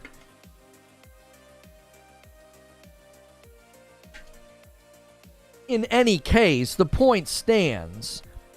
id Software have earned some respect. These guys are very good at optimization. And if they're telling you that's going to be a problem and just lowering resolution's not going to do that much, I got to take them at their word, right? Just because they didn't bring Doom Eternal to the Nintendo Switch doesn't suddenly mean they're not very good at optimization. We know they are. Optimization is very hard and costs a lot of time and money. The PS5 Pro is not sustainable. They must try to bring us a slim model. That's not at all. I don't agree with that at all. Number one, they don't need to bring you a slim model. They're bringing a unified SKU by stripping everything down to the digital, and then they'll have the external drive. That's going to lower production costs. That's going to help them actually get more of them in production. That's going to help them hit their targeted saturation. That's going to help them surpass. It's looking like they're going to surpass PS4 market saturation. PS5 Pro is, according to the rumors, going to accelerate ray tracing. That, again, is important to developers. Maybe not to you, but it's important to developers. The CPU cores are definitely a little weaker on the Series S, but what seems to make it a lot weaker is the low memory bandwidth. Memory bottlenecks are common. Many non-tech people don't realize that. Yeah, that was... Nobody has ever tried to say it's the CPU, but what the guy in chat was saying was like, oh, just lower the resolution. You know, the CPUs are the same, it'll be fine. It's like, that hasn't been the case with the Series S, like at all. Will PS5 price go down soon? it will go down when the PS5 Pro launches. I mean, it'll go down in essence because you'll only be able to buy the digital at $400. The one with the disc drive for $500 will no longer be in the market. So when the Pro launches, they'll drop the price of the 5, right? So the 5 will drop to, I don't know, $300, and then they'll sell the Pro for, I don't know, $550 or $600. I'm not sure. PS5 will go up, not down. No, I don't think so. All signs point to a price reduction of the PS5 long term because of cost reduction by unifying SKU. Unifying SKU unifies production lines. It makes you more efficient and more effective. It gives you better margins on your product. I don't think there's any analysis that points to PS5 going up in price. I've not seen any. I mean, maybe there's new analysis coming out. Maybe they're like, we can do whatever frick we want. Xbox is so dadgum far behind. I don't see them doing that. With the strong lead that they have right now, raising their price would be, I think, a huge mistake. I think that would really hurt them. Okay. Inflation. I mean, PS5 already went up 50. The PlayStation 5 increased price in markets due to currency fluctuations. There was issues with the yen and some other currencies. They weren't the only company to do that. That was more of a global response to issues with currency. Value of currency was dropping in some places. That there's not this, oh yeah, PS5's more expensive everywhere. It went up in regions of the world where currency was dropping in its value. Like the yen plummeted. Plenty of tech companies did that in response to the yen. So I don't think that you're going to see I don't think you're going to see a bunch of price increases on the PS5 going forward.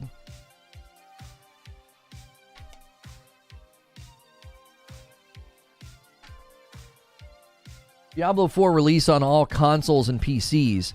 If they couldn't release on PS5, would the game have looked different? I don't understand your question. How are those two things logically connected? If they shrunk the launch footprint of Diablo, why would it have looked different? Because what's your reasoning there?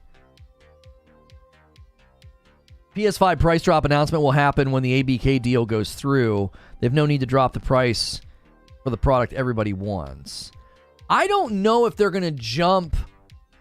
I don't know if they're going to jump on dropping price when they unify the SKU. I mean, they certainly could consider it. PS5 is discounted in Europe by 100 now or soon, says Eugene. Profit maximization is the name of the game. Sure, but hardware adoption is what leads to their profit maximization. Like, profit maximization on the hardware is not the goal. The goal is market saturation. And I believe they're already doing very well. Most of the time, these devices have no margins. They're sold at a loss. I'm fairly certain PS5 is not sold at a loss. The Nintendo Switch is definitely not sold at a loss. And I believe the Series X is. Might be why they deprioritized it. I don't know where the Series S lands. Sony would double the price if it wasn't for the ABK deal in limbo. That's a nonsense statement. That's not true. They would double the price. Do you think when you're in the lead and demand for your product is insane, you double the price? You disrupt the market demand for your products and harm your growth trajectories and your saturation projections. Yeah, it wasn't for the ABK deal, man. PlayStation would be out here charging $1,000. What weird podcast did you just come from? That's just ridiculous. Unifying the SKU will drop the price and help with production, so I see it going to $350 when the Pro launches at $550. Do you think Xbox falling behind so much last generation has hurt this generation, or would Xbox still do what it's doing if the One was as successful as the 360? I think if we would have had a more neck-and-neck race last gen, oh yeah, I think we'd be in a very different situation now. I think Microsoft, funny enough, this, everybody thinks I'm a pony. I think Microsoft made the right decision at some level. they had to chart out a different pathway to cloud and gaming everywhere and PC. Because I think they just knew there's nothing we can do now. We'll always be playing from behind. So I believe that they could have invested more heavily in the tech and their first-party studios and started doing kind of what Nintendo was doing, like really, really buckling down on their first-party studios, really buckling down on the tech, like really make the Xbox Series X stand apart from a tech standpoint, okay? However, I don't think that would have caught them up in the way that they want to catch up. Does that make sense? I think they could have closed the gap more this time around had they done that. I do. I think they would be more, like, there would have been a higher demand for Series X, higher demand for their tech, higher demand for their property and their titles if they would have taken that track. But I don't think it would have been to the degree that they wanted to see. Microsoft doesn't want to, like play catch up and, like, oh, we're going to close the gap behind Sony. I think they wanted to take a whole different route. Reforge is definitely coping. Sony released a statement before the release of the PS5 saying the PS5 cost $550 to produce. Going forward, though, I believe they are going to be making a margin on it. I wasn't talking about in the first year. Generally, in the first year, it sold at a loss. Homie, we're 3 years in. I don't think they're selling them at a loss anymore. I'm coping? Like, come up with new language. You sound like someone who just, like, absorbs Twitter language and just uses it. Like, what do you mean I'm coping? I believe at this point in time, they're selling at some type of a margin on the PS5. And when they unify the SKU, I also believe that's going to lead to a margin on the box instead of selling at a loss. The cost struggles in the first 2 years have been resolved. I don't think we're in that scenario anymore.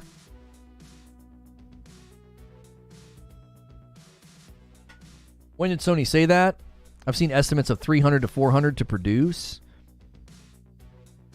Jim Ryan said PS5 was already profitable. Yeah, like, I'm not coping. I said something that's discoverable in the public. Like, you can hear and find articles on this.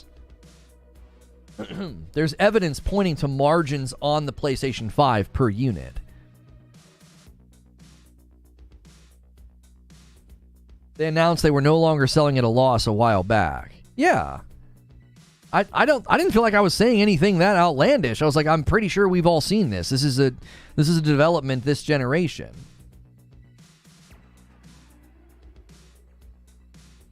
I think the disc model was the first to net profit. Yeah, because the price being so high. Guys, do me a favor. We've been live for about an hour and 20 minutes. Give me 400 likes on the video. We've slowed a little bit down on the likes. Thank you for a crazy big day already on the member count. I already owe you a bunch of members. I owe you 15 members. Keep that coming. Let me give you a bit of a recap. Let's get things back on course, because we always tend to do this. Like, we tend to like all of a sudden end up over in Sony land, and like I wasn't trying to bring up Sony. I was trying to bring up market saturation differences, and that's why we landed here. So we got to kind of come back. I don't want to discuss Sony's pricing. That doesn't really have any relevance to Series S and what we learned from this Larian interview. So Larian Studios is the team behind Baldur's Gate 3, and it became known that they couldn't get this thing to the same standard on Series S and X when it came to split screen. Now, when I covered this the first time that it broke, everybody told me it's not Series S, it's not Series S. The recent interview with IGN confirms it's the Series S. That's the one they're having the trouble with. There are now Xbox engineers helping Larian get this thing to where it can launch on the Xbox. Now, they don't know if they'll be able to get it out this year on Xbox. And currently, the launch date of Baldur's Gate 3, the Baldur's Gate 3 release date is kind of weird because they split it. So they slice it down the middle. The original date was August 31st. They've backed that up on PC. Okay? The PC version of Baldur's Gate 3 will launch on August the 3rd now. So it's earlier in the year. And then PlayStation 5 got bumped back by like a week to September the 6th. So I don't understand why they're saying a day before Starfield's effective September 1 release date. Why are they saying that? Is early access on Starfield that early? It was my understanding that you could get, is it 72 hours or is it a whole week? Because my understanding was that it was September the 6th. Are you able to play on that Friday with early access? It seems like Baldur's Gate 3 is trying to avoid Starfield. It also seems like September the 6th on PlayStation 5 is a weird choice. I don't know why you wouldn't just bump it back to even later in September. You're still within that week of Starfield. Is it 5? It's 5 days early. Okay, thank you. I thought it was 72. The last couple have been 72. That's 5 days early. They're getting closer and closer to what I think they should do with Game Pass.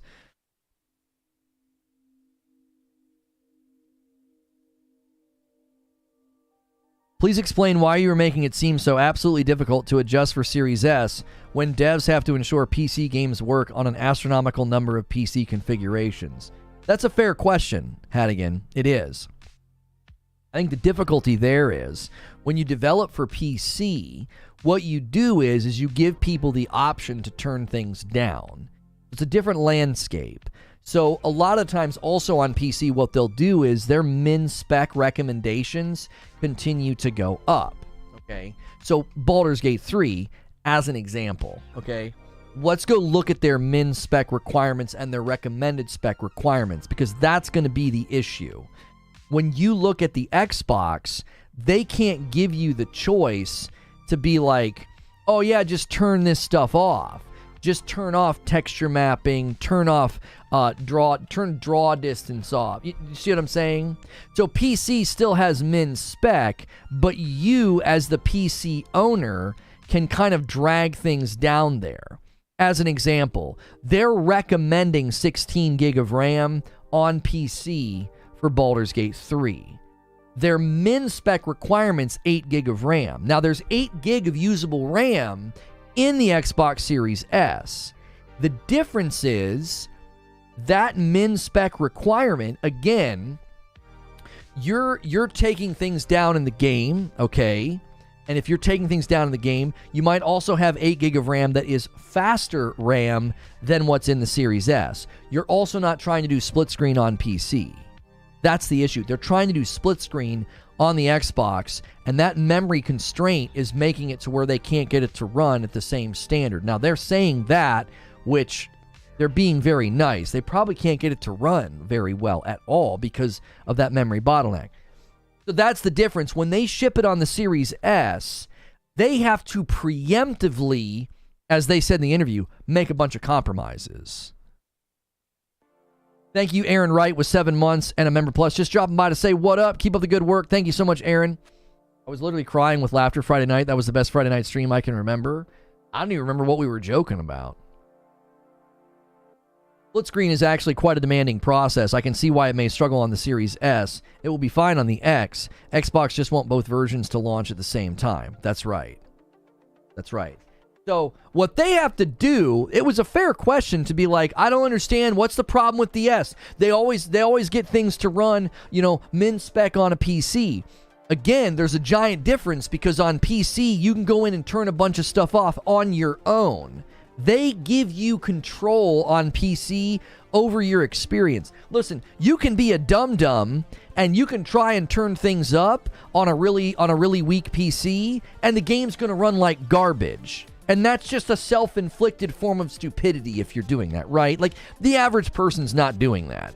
If you're running min-spec requirement here, if you're running the GTX 970 and you got 8 gig of RAM and an Intel i5, that's their min-spec requirement for Baldur's Gate 3. If you're running that hardware and you go in and turn a bunch of stuff up, it's either going to crash or it's not going to run very well at all. And that's you doing that to yourself. So, what they have to do for the Series S is they have to go in and turn that stuff off just by default. And they have to find the sweet spot.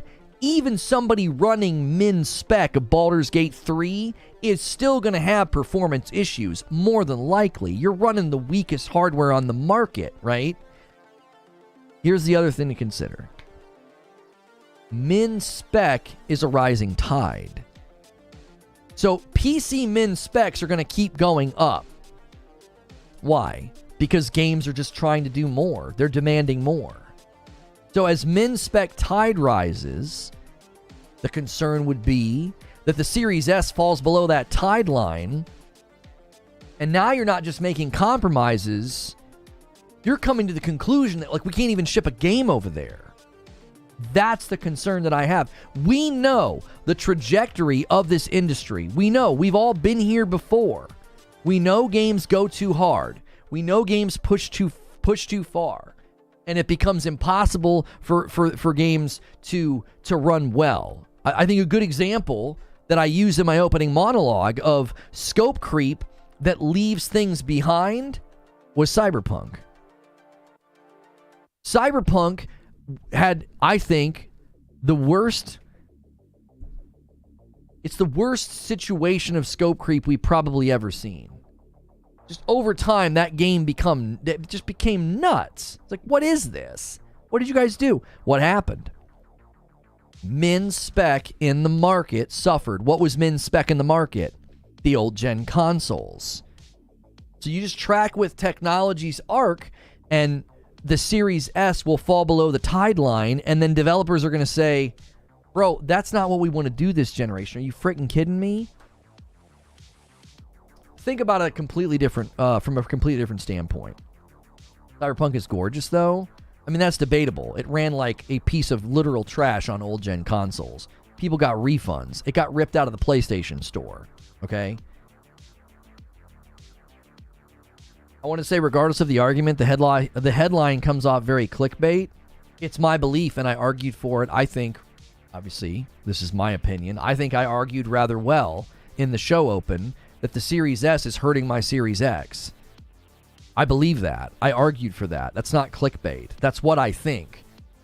You don't have to like what I'm thinking. If you don't like what I'm thinking or saying, that doesn't make it clickbait. Somebody could literally write an article that says, the Nintendo Switch is holding back this generation. And I can't call that clickbait, even though I disagree with that. I'm like, how is the Nintendo Switch holding back this generation? It's not even a next-gen piece of equipment, right? They're welcome to think that and argue that in their article. It doesn't make it clickbait just because I don't like what they're saying.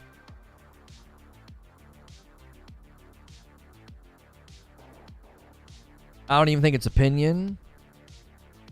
Yeah, I mean, I'm treading lightly. I don't think it's opinion either. I think it's a matter of fact at this point that my Series X is being harmed by the Series S.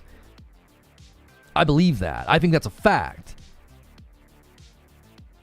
We've got it. We've got to demonstrate it in the market right now. Imagine I was a huge Baldur's Gate 3 fan. Imagine if I only owned a Series X. Do you know how frustrated I would be right now? I'd be like, what? Are you kidding me?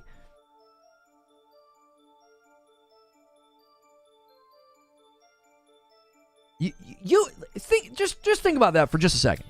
Think about that. Think about your brothers in arms. All these people, you want to link arm in arm and really take up for Xbox, right? Well, you have to ask the question, what about the guy next to you that bought a Series X?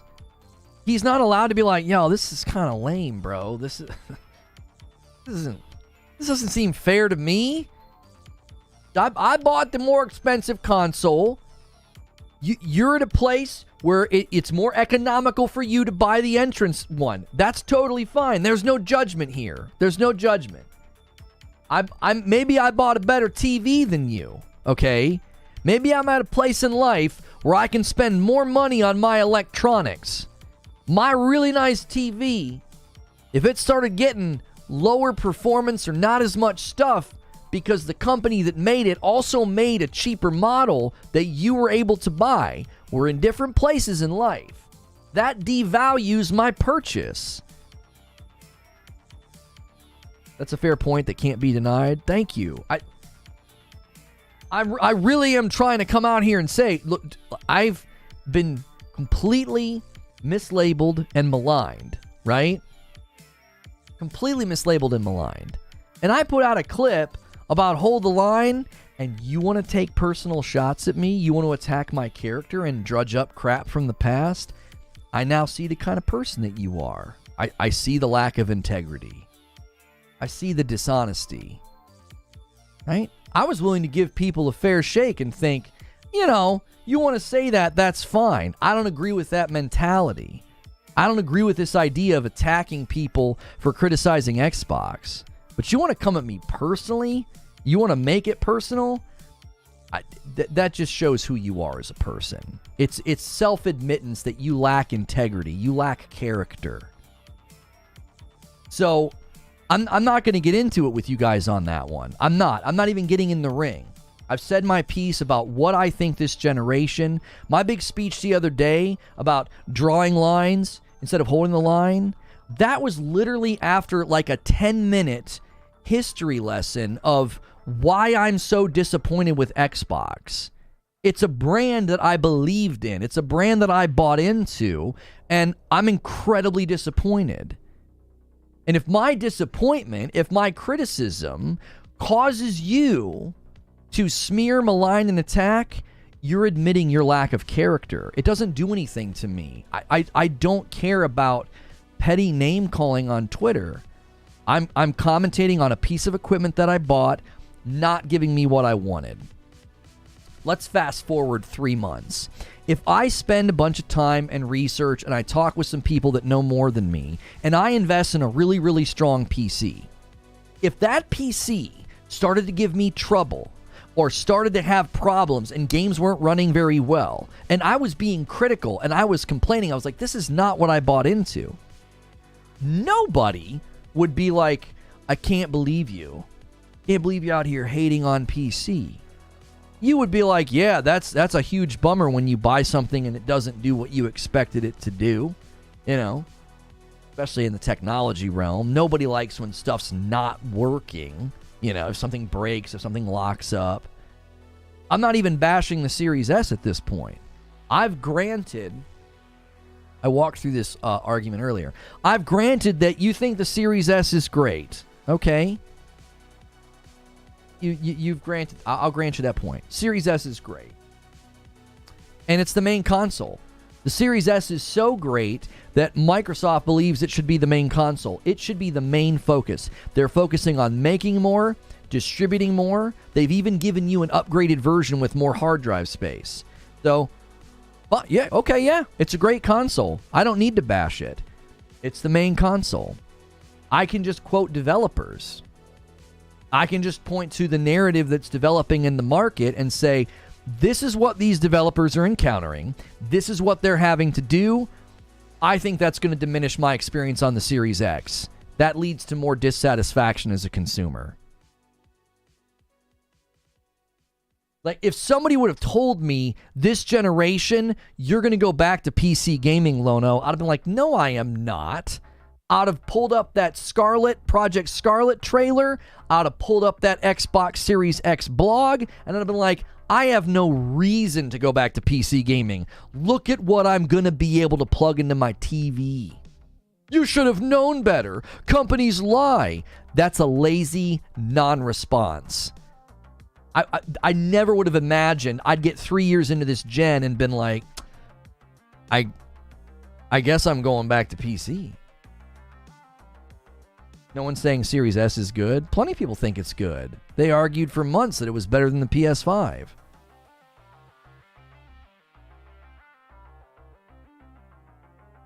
Bashing has come to simply mean saying anything critical and true that I don't like. So F yes, we are bashing the S. What's good, Derek? PC is the future. More people bought the cheaper one. Who would have thought? I, however, have the X, and this is crap. Here's the thing, Yido Rob. Hang on a minute, though. Track with me here. It's not just because it was cheaper. They made more of them. Show of hands in chat. Do you know someone, or did you yourself buy a Series S because it was what was available and you got tired of waiting? Show of hands. Every time this comes up, I have people that say that. They're like, it was the only one I could get. I got so tired of waiting, I just bought the Series S. They made more of them. It was a priority. They gave less raw materials to the Series X. They gave more raw materials to cloud development. I believe developers are the real issue. How many games are releasing completely broken? I feel companies are cutting QA, and that's a root cause. The mentality has come, ship now, fix later. Yeah, Talica bought a Series S because it was the only thing available. I bought a Series S because I couldn't get an X. Geek to sneak. By the way, I think this is probably one of the best discussions we've had about this. I tried a slightly different approach today in how I tackled this subject, and I feel like it's been a much better conversation. I'm stubbornly patient, says Mac. Yeah, it took me a while to get a PS5, because of all the scalping that was going on. I bought my Series S specifically for State of Decay 2 and State of Decay 3. I'm a PS5 main currently, so I haven't been too attached to this argument. However, I see both sides. This generation coming up right now isn't going to adopt PC gaming. Oh, for sure. Yeah. I agree with that. I think what I'm about to do with a PC, that's going to be a rare response. I don't think a lot of people want to do that. It's a headache to try to get into PC gaming. When I say get into PC gaming, if you're not currently in PC gaming, Thrifty says, still a pony though, LOL.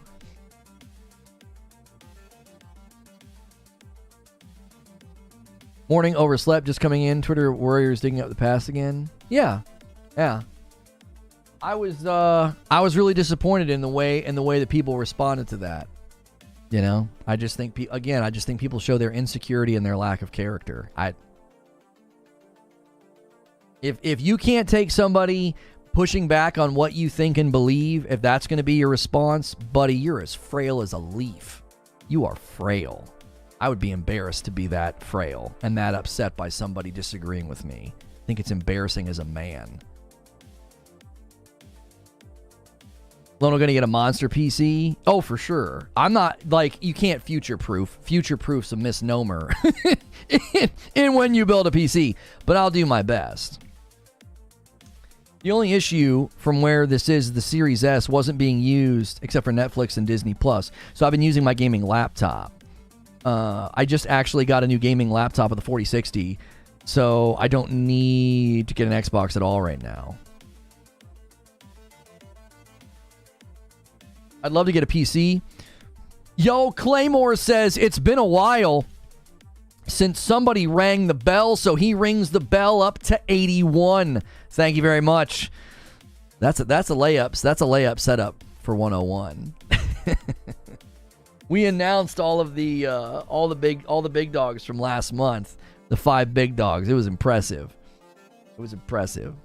The winner last month of the Eknor Award was Mitch, followed by Rissick, Patrick Blanker, Stone Spire Hall, and YouTube Lurker. That's our top 5. Really appreciate what you guys bring. Firm handshakes is right. There's no future-proofing PCs? Right. It's kind of like waterproofing a deck, isn't it? It's good for how many years, right? You're waterproofing a deck. Maybe I'm speaking out of turn. How long can you waterproof a deck these days? Don't you have to redo it every so many years? Future-proofing a PC. Okay. Yeah, it'll be solid for 6 months, and then it's out of date. Throw it away. That's not how you say Mitch. Mitch! People forget that developers literally have to work with the low RAM available on the Series S. That without a doubt directly impacts the development capabilities that's available to them. Right. And according to the guys at id Software, you always have to start with the minimum, with the min spec. Okay? You got to start min spec. And I think when you do that, you automatically shortchange the Series X. You came in second? Yeah, Rissick. I'll tell you, you know how much you came in second by? Mitch did 251. You did 231. He beat you by 120 bomb. He beat you by 120 bomb. Ain't that a son of a gun? Like a nice even 20. He must have dropped one at the last minute or something. You guys were both going crazy last month. It was nice. That's why the beard's coming off. People are like, what's going on with the beard? I went down to a goatee. I think I'll do a mustache tomorrow, and then we'll go full shave after that. My older brother has been building and repairing PCs for over 30 years. If I wanted a PC, I'm covered. Yeah. Well, and here's the thing. Starfield is such a compelling game. I'm such a big fan already of Starfield that I was like, I'm going to get a... Dude, I'm gonna get a strong PC. I don't want to play that at 30 FPS, okay? That's my preference. No hate. That's just my preference. But then I read this article from Larian, and I was like, you know what? I think I'm just going to be a PC gamer when it comes to that side of the aisle. Right? If I'm going to play a game from Team Green, I'm going to play it on PC. My Series X is a $500 access point to Game Pass. That's it. It's not... It just isn't a next gen piece of equipment. I mean, it is, but it's not being utilized in that way. You know, it'd be like going into your friend's garage and he's got this amazing chainsaw, and you work in you know, you're an arborist and you work with guys that use equipment like that, and he's using his chainsaw like it's a hammer. What are you doing? That's not how that's supposed to be used.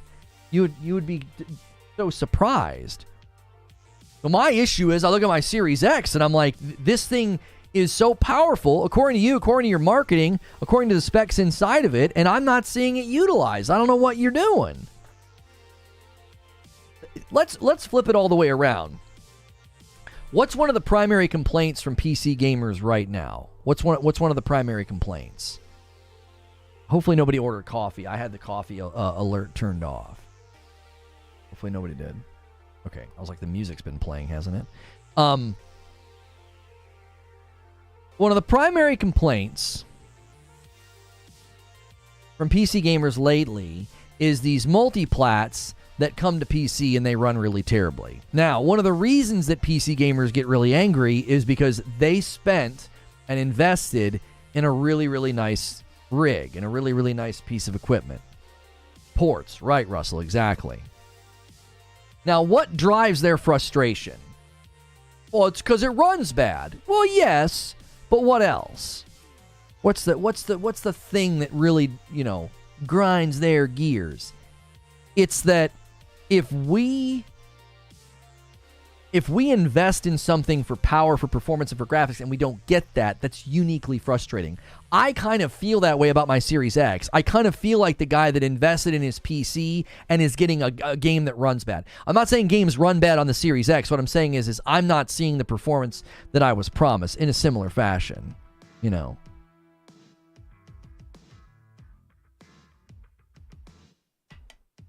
You're a good content creator, Lono, good speaker, but you really rile up the troglodytes, and I don't know if it's on purpose to create daily content because it's basically your job.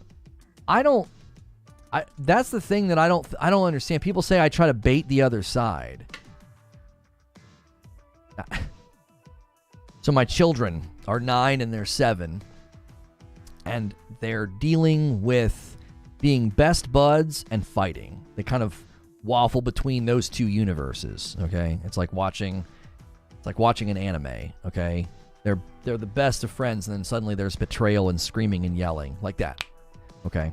It would make for a great anime. It would be amazing. You'd love it. Every episode, you wouldn't know who's happy or angry. And something we've been trying to instill in our daughter, because she's the older one, is, you know, just self-control. Don't let him upset you, right? Don't let it bother you so much. If you just ignored him, right, don't react, then he wouldn't keep doing it. Now, obviously, I look at my son and I say similar things. Quit goading, but messing with her, okay? So, in essence, the analogy here is my daughter is easily baited. She's easily baited to anger and frustration and lashing out at her brother. She's 9, okay? That's age appropriate. For a 9-year-old, it's difficult. Even as adults, it's difficult. Like if somebody really bothers you, to not lash out.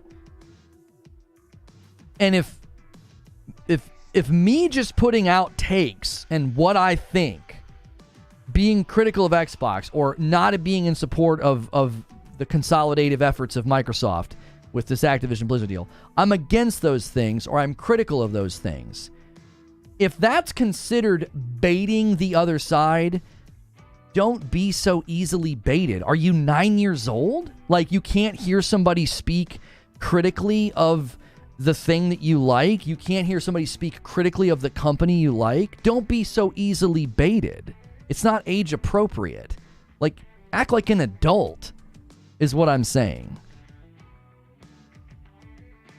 Yeah, they're 9 and 7 now, Harry. Time flies, doesn't it? Time really flies. Mine are 8 and 10, girls 8, so I feel you there. Yeah, it's just that's where they are in life. That's where they are in life, you know? That's what kids do. When I was a child, I walked as a child, I talked as a child, but when I became a man, I put away childish things. Like, what are we doing? Like, that's the path you're going to choose? Over video games, it boggles my mind. It really does.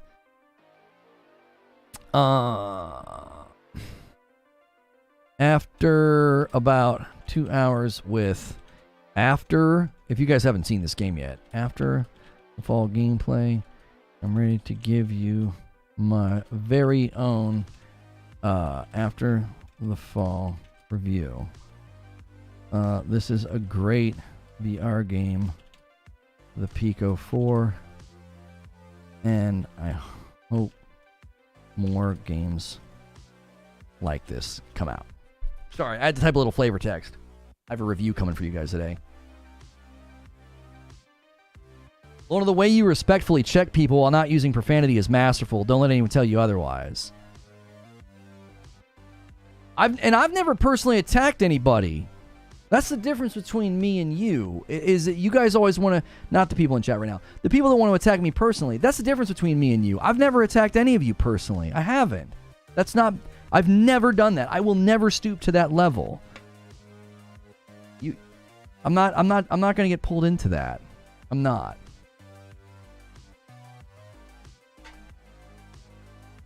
I'm not saying you're being malicious, but the headline got me thinking, well, what about the Nintendo Switch? What about your argument about being 9? Why not make your argument in a nice manner? What did I just say that wasn't in a nice manner? What do you mean? What do you mean, what about the Nintendo Switch? How would the Nintendo Switch be affecting the games that get developed for the Xbox ecosystem? That's a non sequitur. They're not logically connected. The Nintendo Switch launched in 2017 as a portable gaming device. It didn't launch in 2020 as a next-gen console.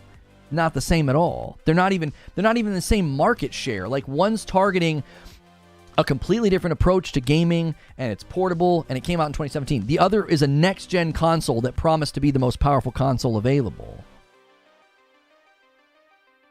Like, so the Nintendo Switch doesn't even factor in. And not say it in a nice way.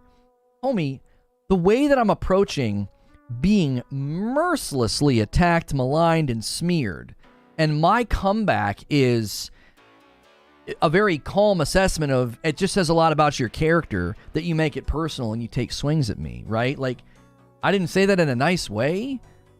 That's about as nice as you could respond to the way people have been treating me. What are you talking about?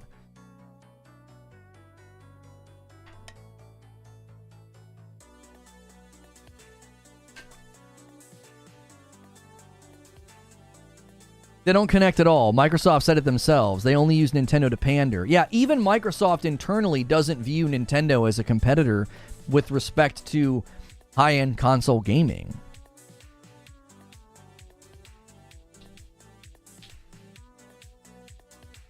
I think that's the thing. Even the title would trigger people before hearing the reasoning.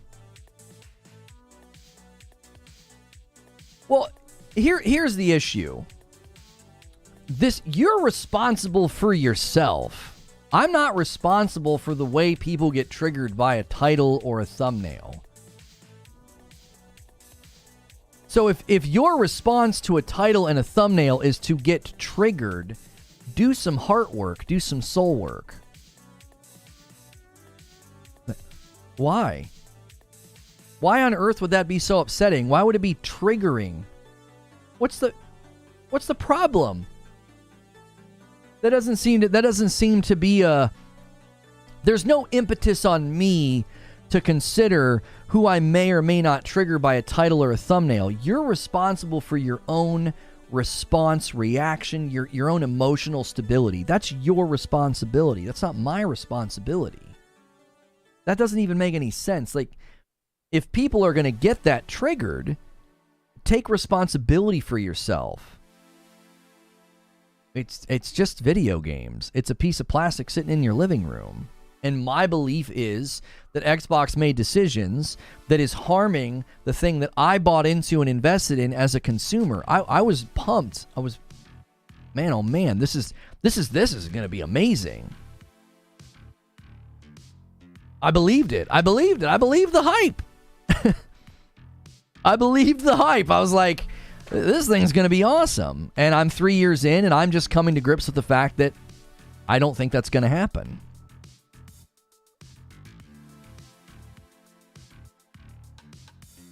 Never thought about generational differences so much until recently. With the advancement of social media, the things that are fake and the level of civil discourse has dropped to the lowest point.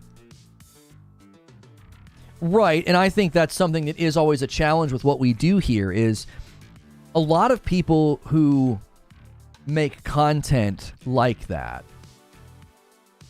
it's a race to the bottom. So what they're doing is it's a race to the bottom. How quickly can we drag everything down into a mudslinging insult fest? Because it works. Like, it gets clicks. It gets people riled up. You get a positive feedback loop. What I mean is, you can go, and this is getting kind of deep here, but this gets sociological. You can go on Twitter right now, and you can say something outlandish, and you'll get positive feedback for doing that. Clicks, retweets, insults, likes. Twitter adding that view counter to your tweet, seeing how many people have seen it. Oh my gosh, what a vanity injection that is to your ego. So that's the undercurrent beneath all of this, is that you are given positive reinforcement by being nasty, toxic, hyperbolic, reactionary, whatever word you want to use. You're given positive feedback for doing that. And so what happens is everyone's looking through that lens. They just assume, well, that's what Reforge is doing. You're baiting. You're attacking. You're bashing. Whoa, whoa, whoa. No, I'm not. I know what attacking and bashing looks like. I'm not doing that. Trust me, I've been on the other end of attacking and bashing for the better part of the last 3 years. I know what it looks like. I'm not attacking or bashing anyone, and I'm not attacking or bashing the Xbox. But because that's what people look at, that's what they just presume and assume. They presume and assume I'm playing the same game that they're playing. They're playing the game of it's a race to the bottom.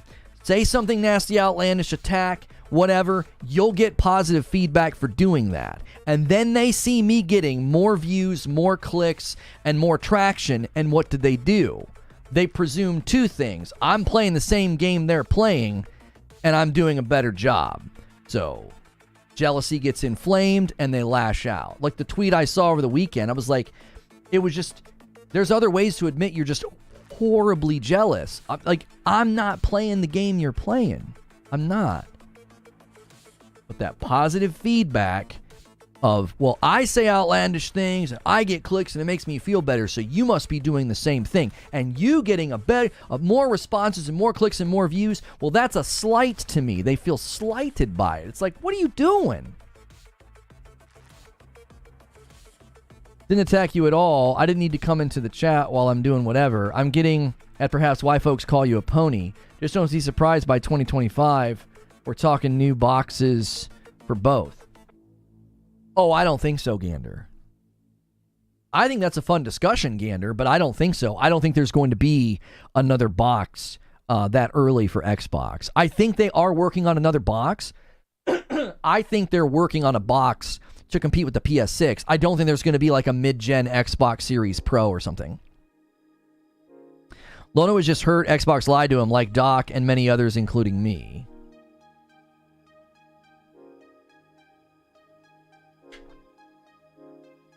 Kind of doing the same thing, just thing you're not really. No, I don't think so. I don't think grabbing relevant news and talking about it is the same as intentionally inflaming response. I'm not even claiming to be neutral, Sean. I'm not. I've never claimed to be neutral. I've just said I go where the games are. You can't be neutral. Even if that's your position, you can't be neutral. I just go where the games are. Okay? Well, what games do you like playing? My answer to that question is a bias-laden response that will dictate my lean. Like, if all I really, really liked was sports games and driving games, my lean would be different, would it not? So my bias is in a response to that question. So even if you say, I just go where the games are, right? Okay, well, what games do you like, Lono? And as soon as I list those games, those are all biases that I have. Do you understand, though, that my game type bias is not brand loyalty bias? There's a categorical difference between a bias driven by preferences. I prefer third-person action-adventure games. I've just grown to love them. I really have. I played way too much Call of Duty and Unreal Tournament and Quake. First-person shooters that are PvP wrung me out like a rag, okay? And I ran into the arms of third-person action-adventure games. I find them to be very, very enjoyable, okay? My bias and my preference for that is there, and I own it. That's not the same as a brand loyalty bias. A brand loyalty bias doesn't consider game, quality, value, none of that. It's an a priori commitment. It's a commitment that comes before. And that's what matters. So it doesn't matter how good a game is or how bad a game is or whatever happens. That commitment comes first. I am not playing that game. I never have. It's why I was so bewildered by all of this. I was like, I've always been an Xbox guy. Why is everyone yelling at me? I don't understand. Where is this coming from? To me, there's a difference between owning a bias and a preference and having a brand loyalty bias. I think they're categorically different. You're just getting some respect from me. Not that that probably matters to you, but hey, everyone has a bias. Everyone has a personal preference. My personal preference is Xbox only because I don't have time for everything else. I don't have time for two consoles, so I decided only to have one and a PC. And I don't have anything against that at all. I don't. You don't even sound like your bias is brand loyal. It sounds like your bias is economically or pragmatically driven. Like you made a choice that was obviously driven by your preferences and stuff, but you weren't like, I bleed green, so I want Xbox. It's, well, no, I didn't have time for both systems, and I picked the one that I thought was going to be the best for me. There's pragmatism at work there. There's economic reasons there. I don't have any problem with that at all.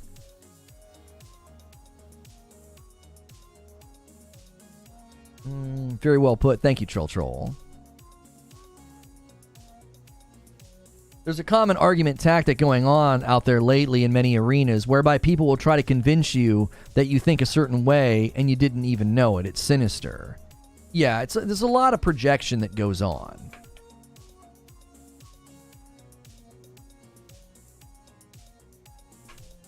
There's a lot of projection that goes on. Again, we tend to see other people's actions and behavior.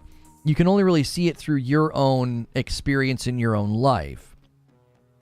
So if you are approaching a lot of these subjects in the public and the discourse in Twitter, and you're approaching it from a very hardcore brand loyal position, you will make the assumption that everybody else is doing the same thing. One of the reasons for that is, I believe there's another thing at play here.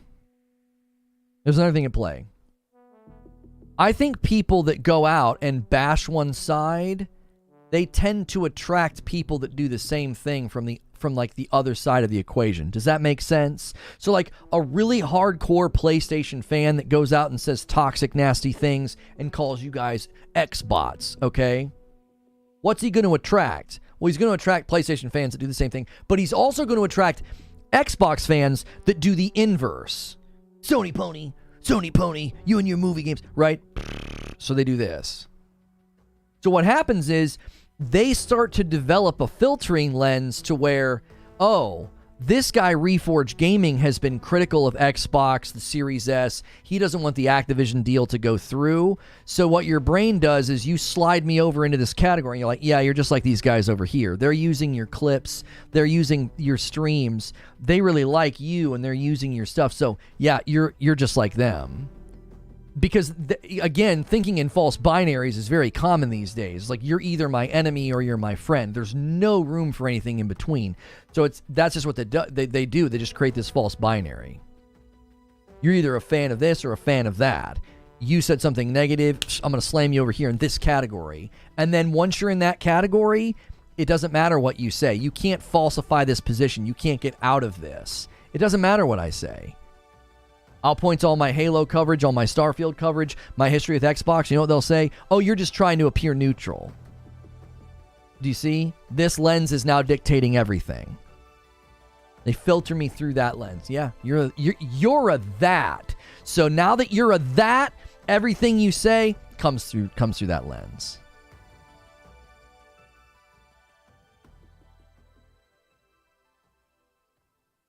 And I don't want to fall prey to it. It's extremely easy to start doing it back. It's very easy to do it back and be like, well, you're just fill in the blank. Because what happens is the more people sort of attack you in that way and come at you in that way, you will start to kind of develop a bent toward it. You'll be like, yeah, well, you're this. Like, your instinct will be to lash back out.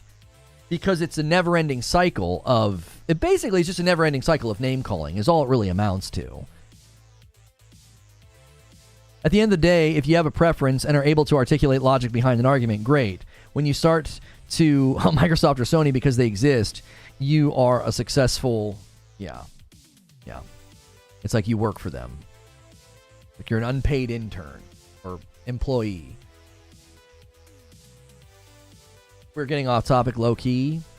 I think it's relevant, though, Brooklyn. I do, because I think it's relevant to the fact that there's an undercurrent here in the Series S conversation that I should be able to come to the market and say, I bought this Series X, and I feel like that thing over there that y'all did, I didn't know that was coming out. I didn't know that was going to be the main box. That's hurting my experience over here.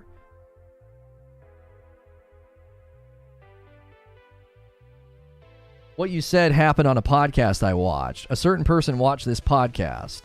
A person who came on thought that the podcast was primarily that type of person, and it wasn't. You're speaking so generically, I can't tell what you're saying, assumed parasite.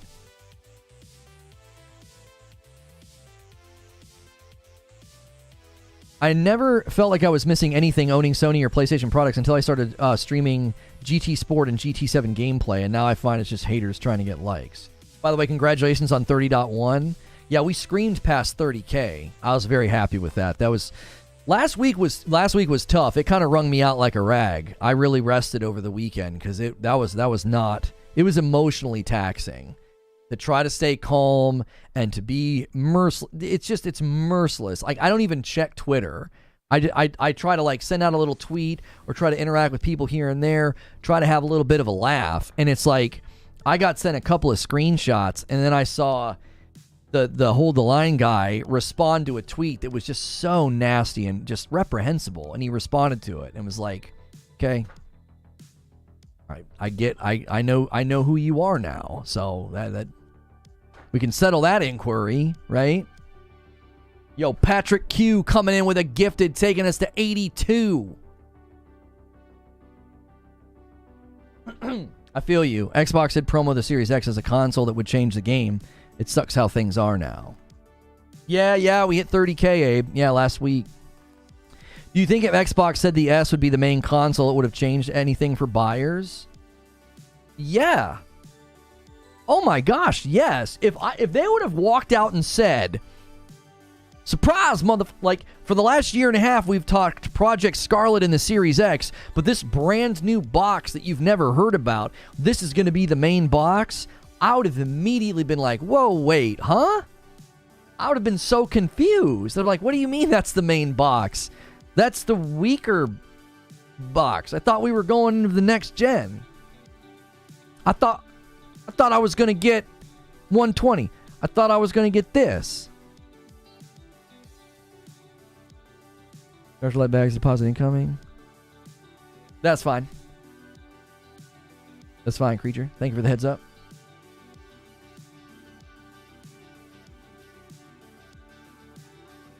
Guys, you have about 12 minutes.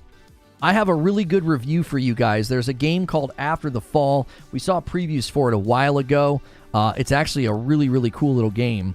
And whenever we get these opportunities to be sent games or sent items or stuff, I really need you to help. Like, if you've been a longtime supporter of this channel, don't shy away from these when we do these premieres. That's going to be going live in about 10 minutes. So if you guys want to push all the way to 100 today, you have 18 left to do it. And that'll give you guys the opportunity. Hang on a second. I need to get out of this screen. I need to schedule the members thing first. And then when we're done with this review of this game called After the Fall, I'll be hanging out with members in a debrief. We debrief on the day, not just the premiere, so we can talk about today and how it went. I did try a very different approach today, and, you know, we can maybe debrief on how we felt that went. Hang on, what thumbnail did you make me? I think we're debriefing on today's topic more than the upload, right? Yeah. The Series S dilemma. Let's see. 10 from Abe! This dude! Series S dilemma debrief. Thank you so much, Abe. Abe pushes it to 92. Man, Abe comes out of nowhere today. It's like he's been hanging out with that bebe, goes back to work, and just immediately starts dropping the love. I appreciate it so much, Abe. Thank you.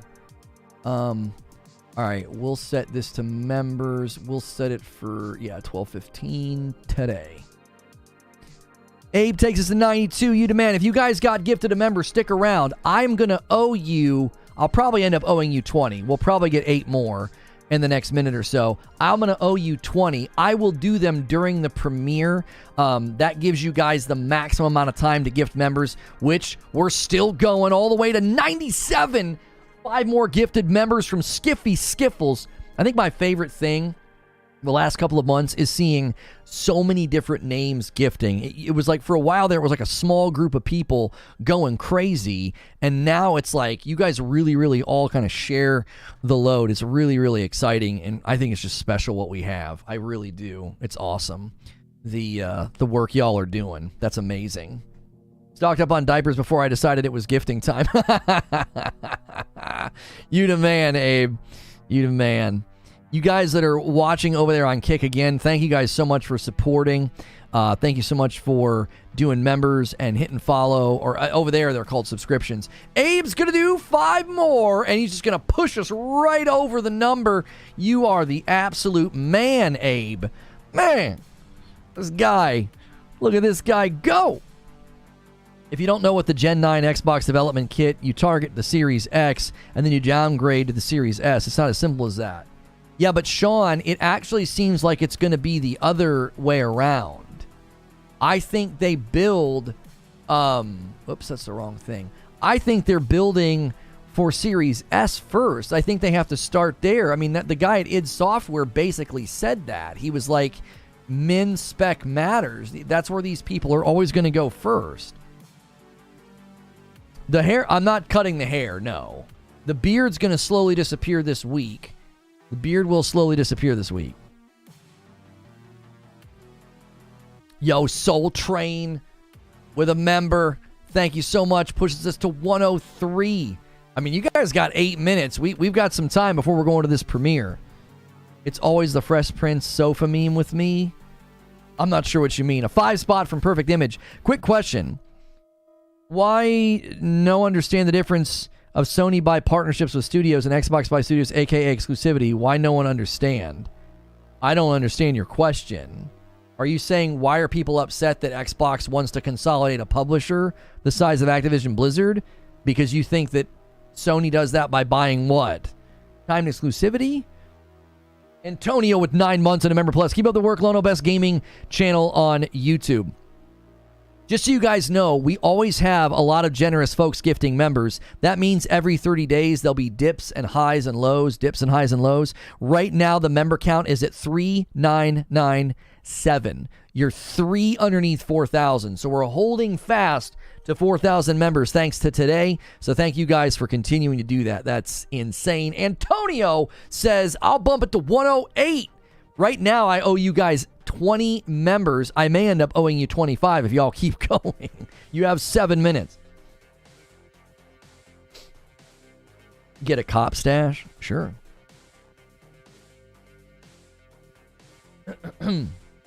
Sony buys studios too. How many studios has Sony bought that are even remotely at this size, though? Is it comparable at all? When they bought Insomniac at the size that it was? Buying Bungie? Even Bungie's contract is very specific. Draw a straight line for me. Do it.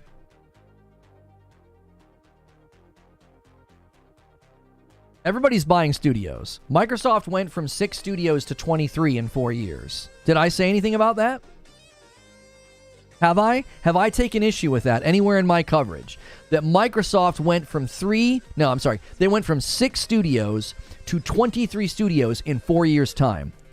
Did I have any issue with that in any of my coverage? No. Why? Both sides are trying to buy studios. Both sides are trying to pad their first-party catalog. Sony right now has less studios. Microsoft's not trying to buy a studio. They're trying to consolidate a portion of the market itself. Like, this debate gets lost in bad comparisons. So quadrupling your studio count wasn't enough. Microsoft goes from 6 to 23 in just 4 years' time. You just ignore that and you're like, well, Sony. Come on. They're both doing it. Nobody called foul when Microsoft scooped up, 20-something studios, goes up to 23. I'm not calling foul when Sony buys a studio like Bungie. We're talking about vertical foreclosure merger that consolidates $70 billion worth of market share. Like, that's not the same as buying a studio. Sony's locking locking third-party games from Xbox. I don't know what you expect Xbox to do. If Xbox would have taken a page out of Nintendo's book, Nintendo's doing just fine. They don't get any of those games that Sony gets. And Nintendo's crushing it. The history of Nintendo has been technology innovation. They were the first one to do a physical joystick, a physical thumbstick, Nintendo 64. First one to really bring motion control to the forefront with the Nintendo Wii. First one to do a mobile gaming device at scale. They successfully did it at scale. Not only has Nintendo invested in that trajectory of tech investment, Nintendo's heavily invested in their first party. If Microsoft would have done that, since they have way more money than Nintendo, they have way more money than Sony. If Microsoft would have really pushed the envelope with tech, they could have outspent Sony on tech by making a console that was crazy stronger and sold it at a loss. They could have done that, couldn't they? They didn't do that. They could have heavily invested in their studios. They could have really brought first-party greatness. They didn't do that. They had all of those options at their disposal, and they chose to launch a 2-tier console, the low end having an 8 gig of usable memory bottleneck, and a subscription service, and first-party games like Halo Infinite and Redfall. Microsoft got here all on their own, dude. Sony didn't put them in this position. It's just a false narrative. It's a false narrative. To go from 6 studios to 23 and to sit out and be like, well, we're not gonna try to buy for exclusivity deals and this, that, and the third, and Sony decides to do it and pulls way far ahead. Sony pulled ahead because of last generation and Xbox bad choices. They didn't pull ahead because they started blocking games. That's just not that's not a substantive, or you can't substantiate that narrative. You simply can't. But historically, Xbox had been underfunded for many years until the last 5 with these studio purchases. As you know, it takes 5 to 10 years to make games. Sony were better funded for years. Whose fault is that? Microsoft has more money. Plumleys, I can't read that and not just chuckle. They're the second largest company in the world, and they couldn't fund their gaming division better than Sony funded theirs? That's Microsoft's fault. See, this is something you guys keep missing. Oh, we got to go to this premiere. Listen, track with me here. We can discuss this in the debrief. Become a member or come to this premiere, so maybe you'll get a member. I got to end the stream over there on Kick. Come over to YouTube. Listen to me. Those are on Microsoft, not Xbox. Just hear that dividing line, please. Please hear that dividing line. You should be frustrated with Microsoft. As a fan of Xbox, you should be right along with me screaming and saying, what have you guys been doing? You're the second largest company in the world, and you let Sony do this? You let Sony better fund their gaming division? You let them go toe-to-toe with you? You shouldn't be mad at Xbox. You shouldn't be mad at Phil Spencer. You should be mad at Microsoft. Late to the party, and now they want to spend their way out of it. That's the irony in all of this. We all should be linked arm in arm saying, Microsoft failed us, not Xbox. That's the issue.